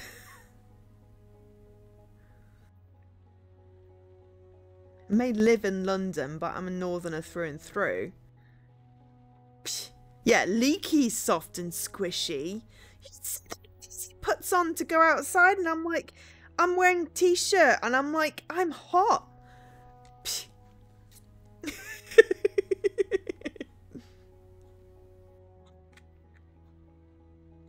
Nah. I am 100% not Southern.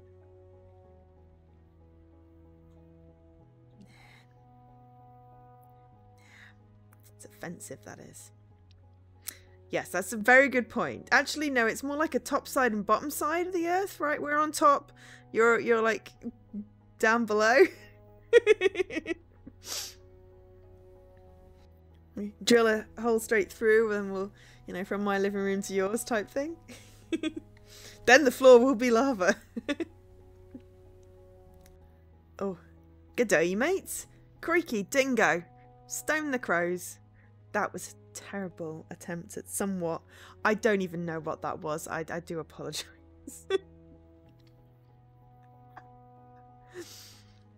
But yes.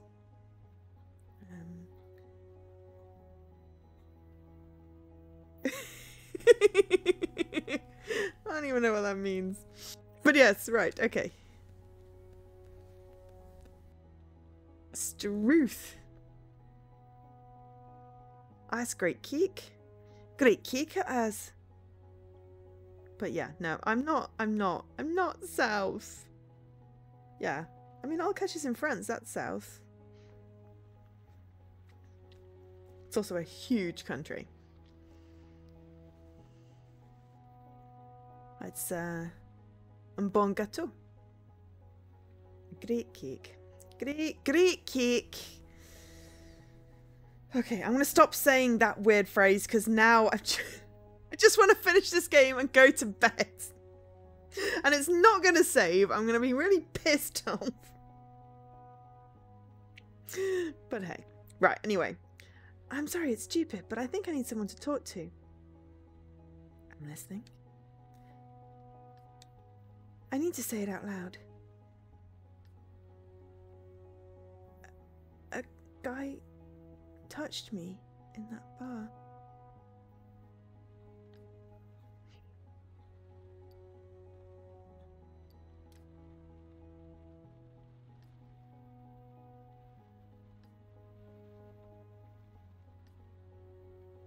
He came up behind me and touched me way too much.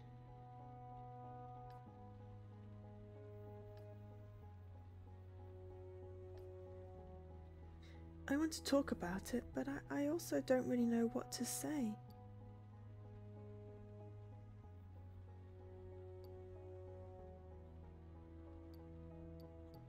Do you want to file a report? I don't think so. I don't have much of anything concrete to report. I don't really feel like going to the police station. I don't want to sit under fluorescent lights, answer questions. I just want a warm blanket, a cup of hot chocolate, and my mum.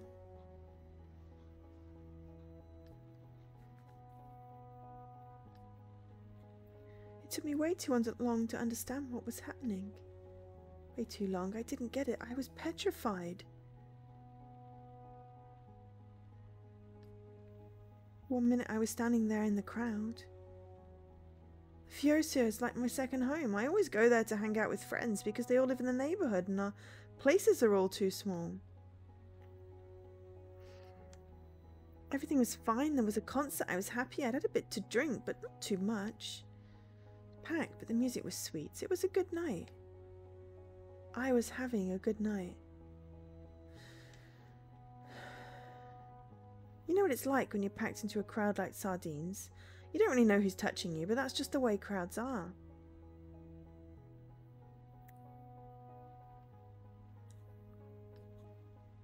Didn't get it. Why didn't I get it? Didn't even react. Why didn't I react?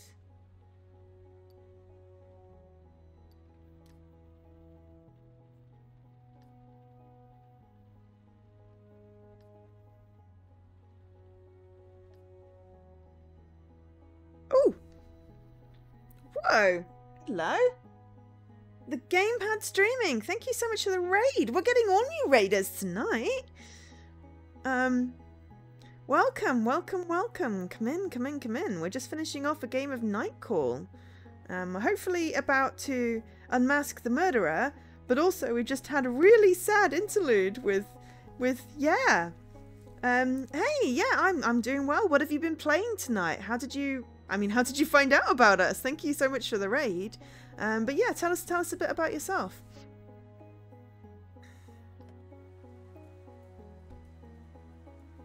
We're not under attack. It's a good thing.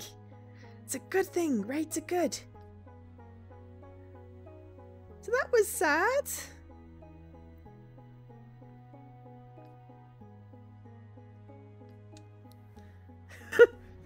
Destroy all humans. Protect the cakes.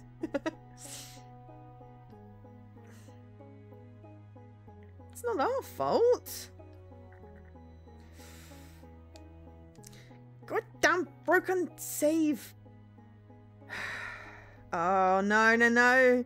Alright, we're picking up the guy. I don't know if we get an achievement at the end of this. Probably going to have to do it all again once I fix the weird save issue. Don't know how I'm going to do that. Oh, you were playing Destroy All Humans. I just realised, yes, that's the game title. I thought you were being silly. I'm sorry. I'm very tired. It's the end of end of the stream, and I didn't twig. Is it? I've not played that actually. Is it? Is it good? Silly me. Silly me. Yeah. Yeah, no, that sounds like a cool game. I mean, Destroy All Humans. And your master plan. Yes, exactly. And yeah, how did you come to find us to raid? I am curious. Yeah, I'm curious and interested, and you know, also happy. Yes, exactly, Tan. I was like, oops. Oh, cool. Well, yeah, I appreciate you dropping by and bringing people to my stream. That's awesome. I shall have to. No, I knew what you meant. I wouldn't take it as creepy. Though, possibly, but yeah. Okay, we pull up to the sidewalk and wait for the suspect to exit the building. It's a hotel. Not a very nice one. Heavy bars protect the windows. Not that they need to. It doesn't look like they open. He must have come here after the fire. How many other survivors have been living and sleeping here for months on end? The back door opens and your passenger sits down. St. Louis Hospital, please. He's been drinking. The stench of booze settles into your cab. Yeah, this is close to the end. I was having fun right up until the point the save system broke. And then I was mostly having fun and getting a little bit annoyed with the broken save. And now I'm slightly nervous that this guy is going to shiv me and run away from the police. But yeah, lurking is fine. I mean, creepy stalking not so much, but lurking is perfectly fine. But yeah, no, I've played a little bit of it. I don't know whether it's a corrupt save. It just suddenly happened midway through, well, about an hour into the game. Well, night 3. So possibly, I don't know. I mean, it's not that I can't like whiz through stuff. It's just that, you know, this game is hard to complete the whole Passadex. I don't know if it's an issue with Xbox Live or what. So yeah, it is frustrating, but hey, it's not the end of the world. It's the most annoying thing is that it just pops up with can't save every time it tries to save. Actually, corrupted save makes a lot of sense. Maybe if I delete the local and then resync it from the cloud. I don't know, I last played this on my other console, you see, so I don't know if it's a cross-console thing. But hey, I thought if we get to the end and solve the case, at least then, you know, we've got through it. And I'll just play the rest in my own time. I didn't see anything on forums about saves corrupting. Just got unlucky, I guess, but yeah. I was like, I can deal with that, it's fine. It's just I wish it would stop popping up and telling me. It's like, just fail silently. Fail silently. I don't care anymore. So yeah. Alright, he's been drinking. Everyone in this game drinks like fishes. So we're going to start driving. You ride along and your passenger doesn't look at you. He seems preoccupied, distracted by something outside. You're pretty sure the suspect doesn't recognize you. He's barely looked at you. We've already driven once. Like a few nights ago. And then he broke into our place. But anyway, yeah. You'd love to be able to read his mind to understand how he got to this point.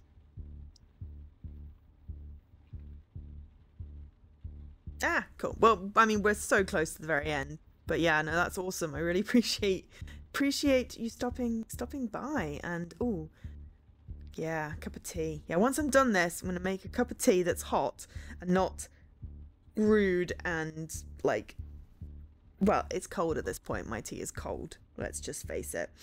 Yeah, nice cup of hot tea and get in bed with my book to try and, you know, de-stress from the stream. I really need to do something about the fact that I keep sinking into the floor. If I tilt the camera differently, maybe. It's just keep on sinking into my Angel SK, and it's like I'm basically a head coming out of the letters.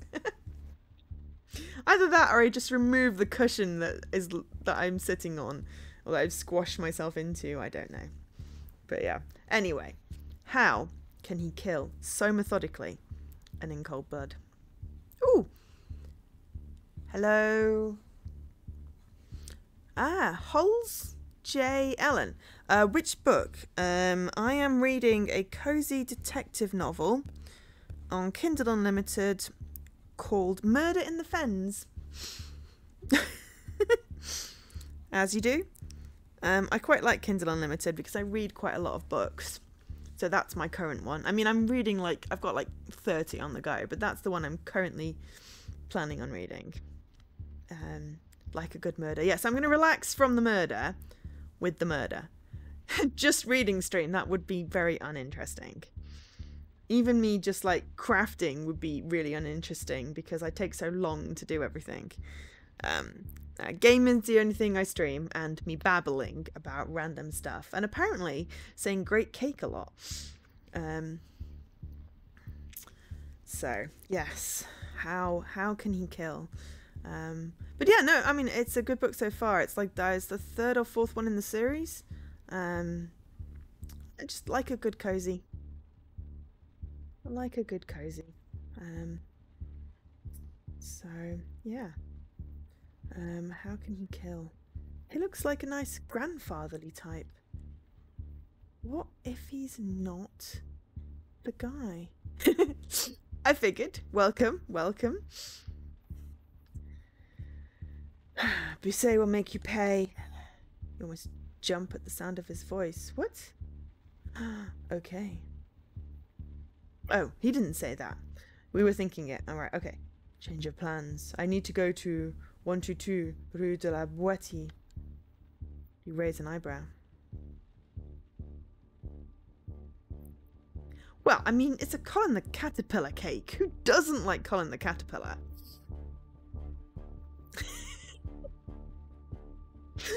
Yes, maybe don't play the spooky scary game right before bed. Probably, you know, good idea. I mean, you put coconut in your cakes and coffee and just strange stuff. I like me a good white chocolate and raspberry. White chocolate and raspberry, one of my favorites. Nice chocolate ganache, though too much is too much of a good thing. And velvet, depending on how it's made. Prefer the beetroot kind to the red food colouring kind.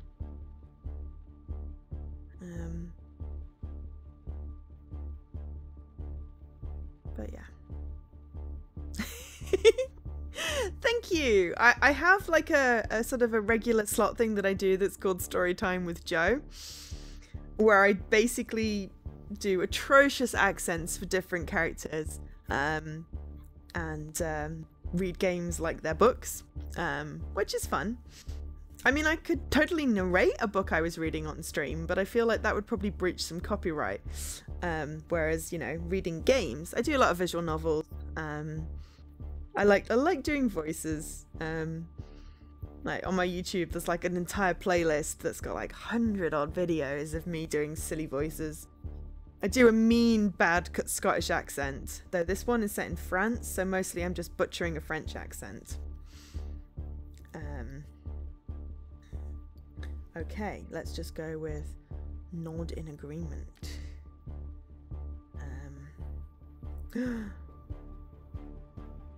Okay. Oh no. Oh no! The next intersection you change direction and drive away from the meeting point with the police. How can you fix this? Oh, I mean, Alkesh puts up a lot with me butchering the French accent and the French language, so bless him. Ooh, and thank you for the follow holes. Okay, fine. I do one silly voice often. I pretty much have to have a Scottish character in every single one of my stories. The rest of sort of variations in tone, I'm not particularly great with accents, but I figure it makes games interesting rather than, you know, not reading it. Otherwise I click too fast through the dialogue and people can't keep up, but yeah. Hey, my whole voice isn't silly. I'm gonna sulk now. Okay, how can you fix this? Maybe you can drop your passenger off, then call Busset to explain. He might try to escape. What's he going to do on Rue de la Boitie?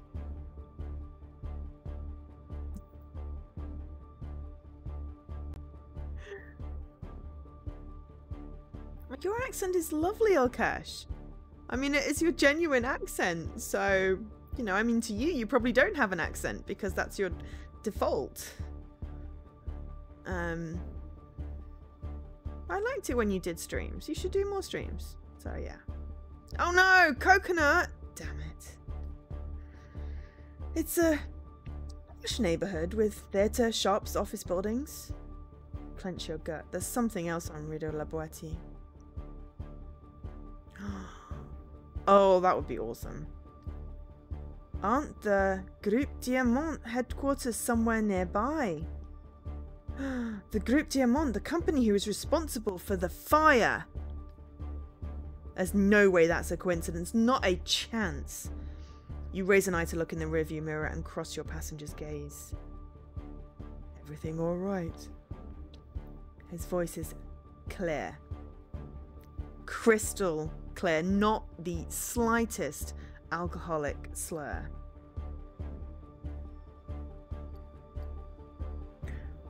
It's cold out tonight. It's winter, par for the course.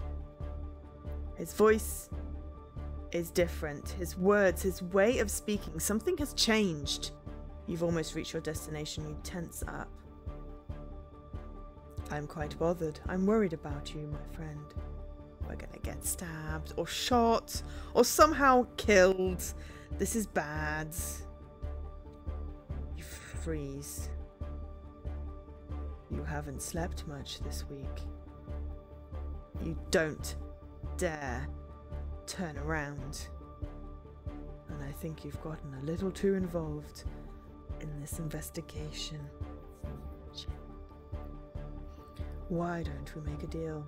You tell me what you know and what they're planning tonight, and I'll let you live. Out comes a weapon. You don't know where it came from, but now it's pointed right at you. One sign, one move, and you disappear. Understood? You nod. Very slowly. Who do you work for?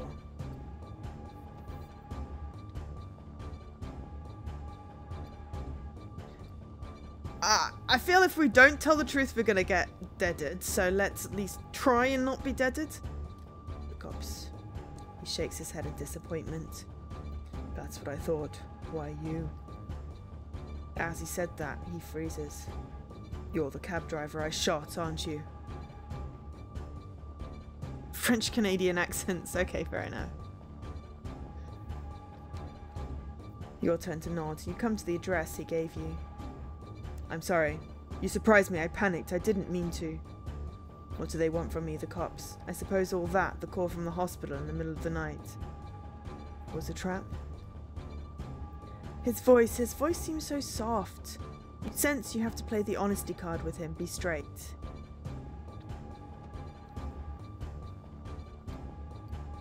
I mean, they want to arrest you. They want to arrest me? You nod your head, slowly. Ever so slowly. No sharp movements. You have to keep telling the truth. So you have proof. Is it on your tail?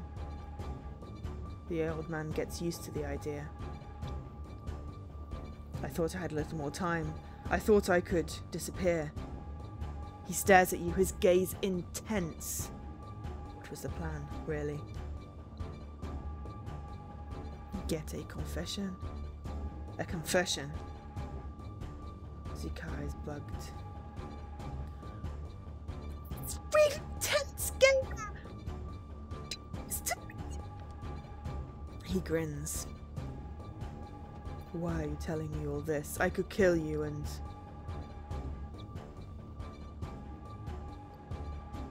I'm not afraid to die. It's pretty daring to say something like that. I believe it. Really? Oui. He stares right into your eyes, searching for the truth in your reflection in the rearview mirror. I thought so too, once in my youth. I don't know if I really believed it. Since I lost my grandson, I know I believed it. That's when I started killing. You can't kill someone else until you're ready to die yourself. Unless you're crazy, that is. He lowers his voice, lets it turn, become coarser. Unless you're crazy. You sense his body suddenly relax. Very well.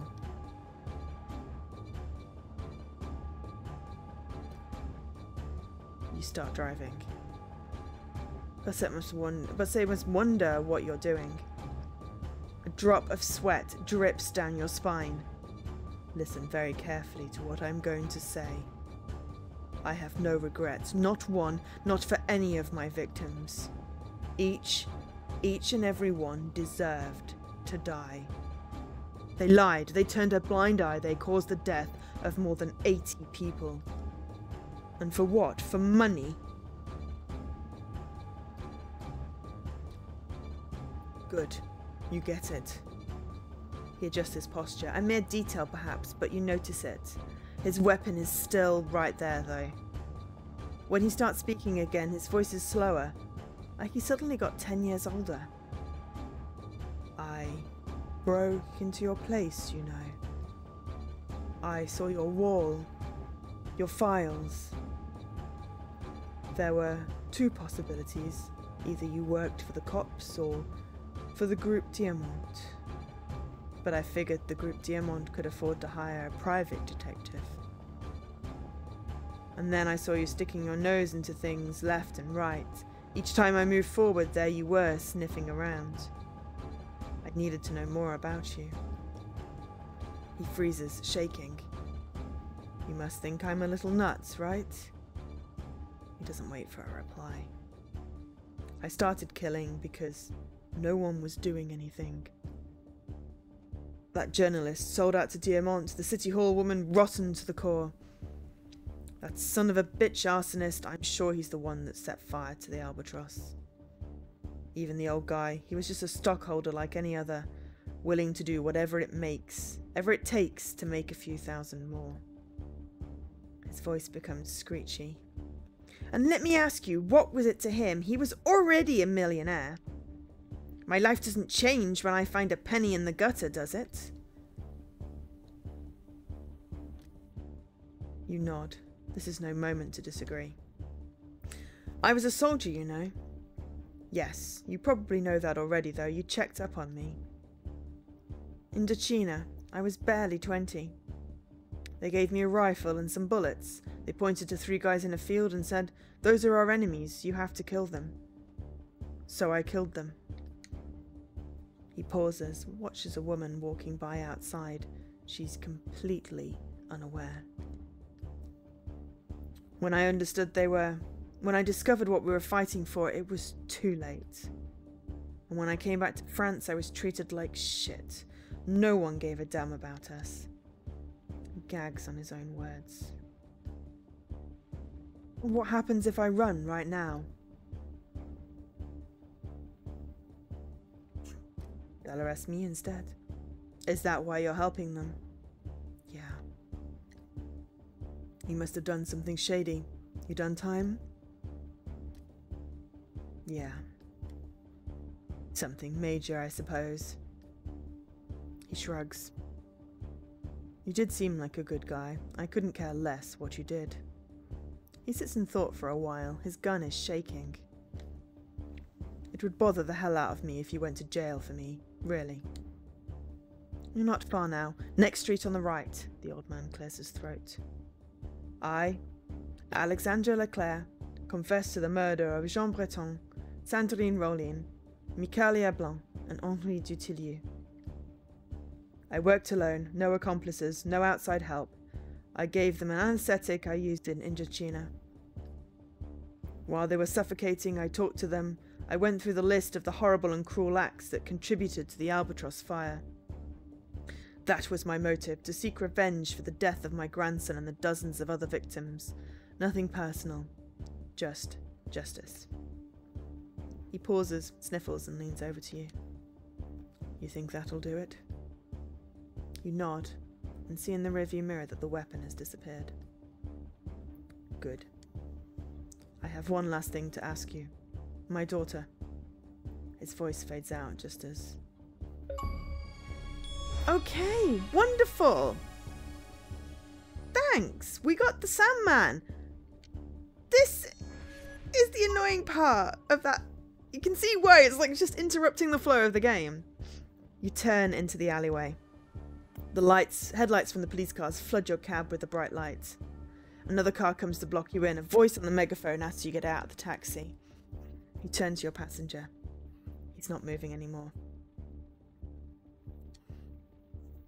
I mean, yay, Chivo, we got it. We figured it out, but...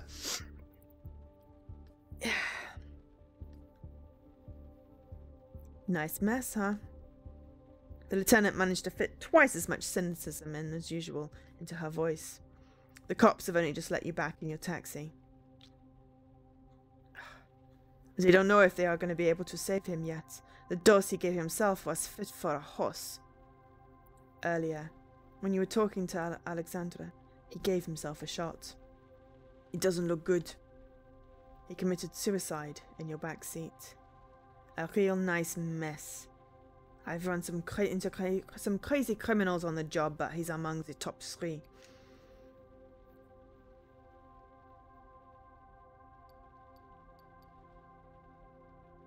He thought he was doing the right thing. Yes, I can see that.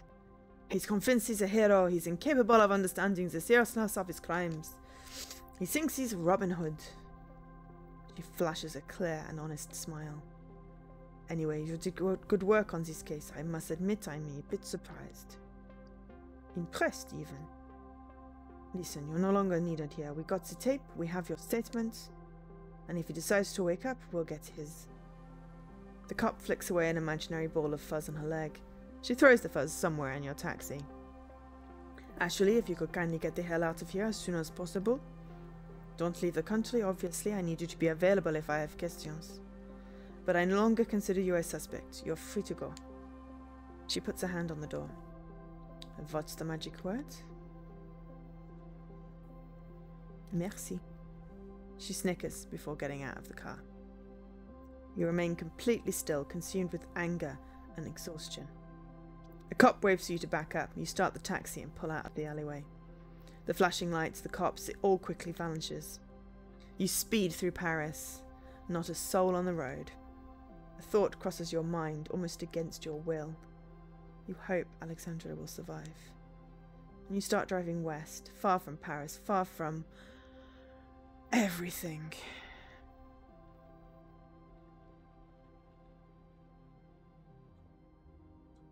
Et voilà, c'est fini. Nous avons gagné. I suppose. I would love to actually play this in French. Bon, ouais, c'est très bien.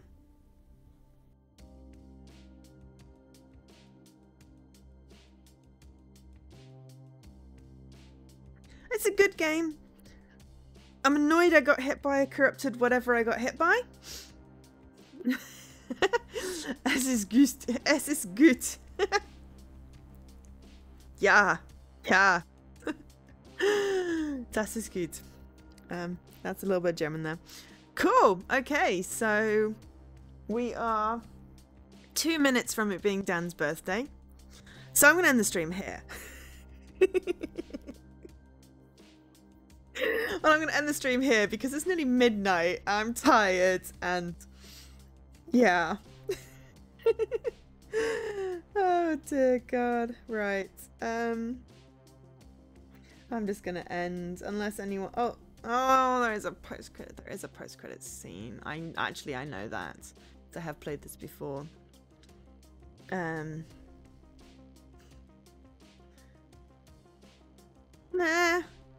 Oh, age is just a number. I mean, yeah, I haven't spoken German since school. Really. Not very good at it. Yeah, if anyone has any suggestions for a raid to carry on the love, then please do let me know.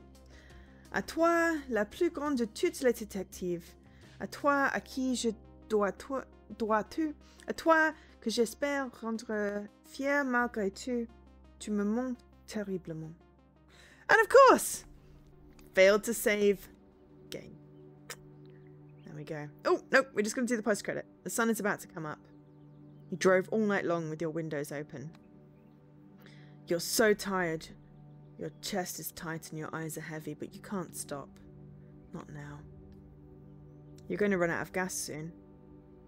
The light went on about 20 kilometers back. You're somewhere in Normandy. You pull over the shoulder and get out. There's almost no traffic. You step over to the guardrail as your eyes adjust to the colourful break of dawn. The sun will soon rise over the horizon. You get out your phone and dial a number. It doesn't ring. Direct to voicemail. A voice asks you to leave a message after the beep. Beep! Hey, I wanted to... You catch your breath.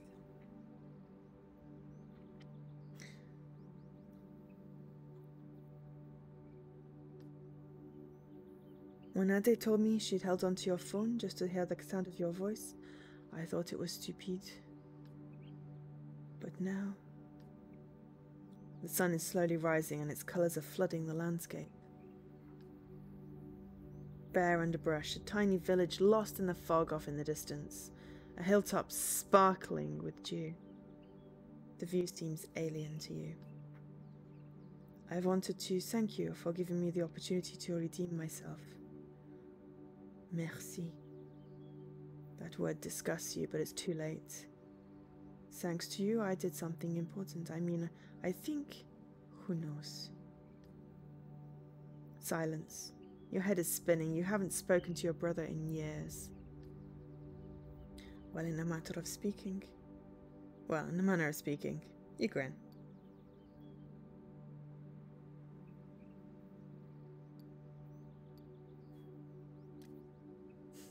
They grow up so fast.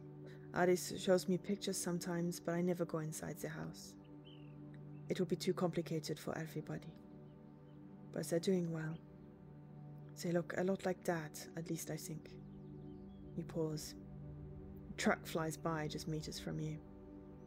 I thought when it was all over, I thought I'd be able to get some decent sleep. Close my eyes and sleep, really sleep, finally. But sleeping is just a break. It doesn't put an end to it. It all starts up again as soon as... A voice cuts you off. You have reached the maximum time limit. Please. You hang up. Your phone feels heavy in your hand. What should you do now? There's a broken fence in front of you leading to a small footpath in the woods. Behind you is the highway leading to the sea.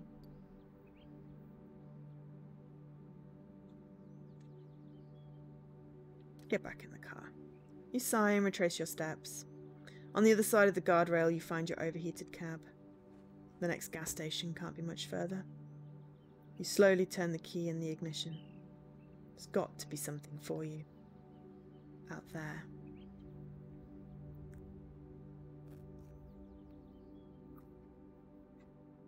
Et voilà, nous avons fini. Okay, so who do we want to raid?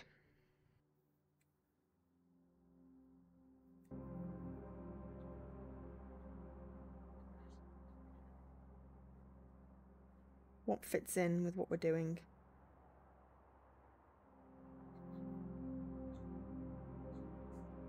I mean, Kara's doing Dead Space, but I think she's almost finished now because it's midnight.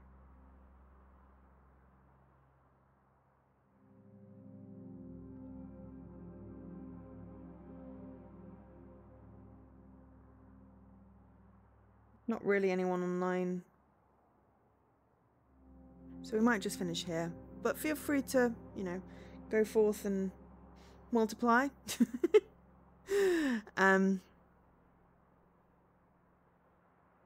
Yeah, exactly. Yeah, I think everyone's just gone to sleep, which is fine. That's what I'm going to do. Oh, and it is officially,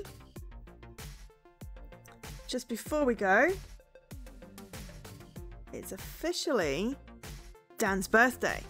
So, happy birthday to you, happy birthday to you, happy birthday dear Dan.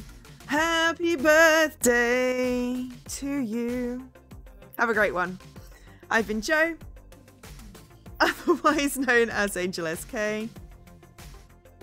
I will catch you for tomorrow's stream, which will hopefully be Mass Effect. But for now, thank you so much everyone for joining me. Thank you for the raids. Thank you for the follows. Thank you for the support. I will catch you another day. But for now,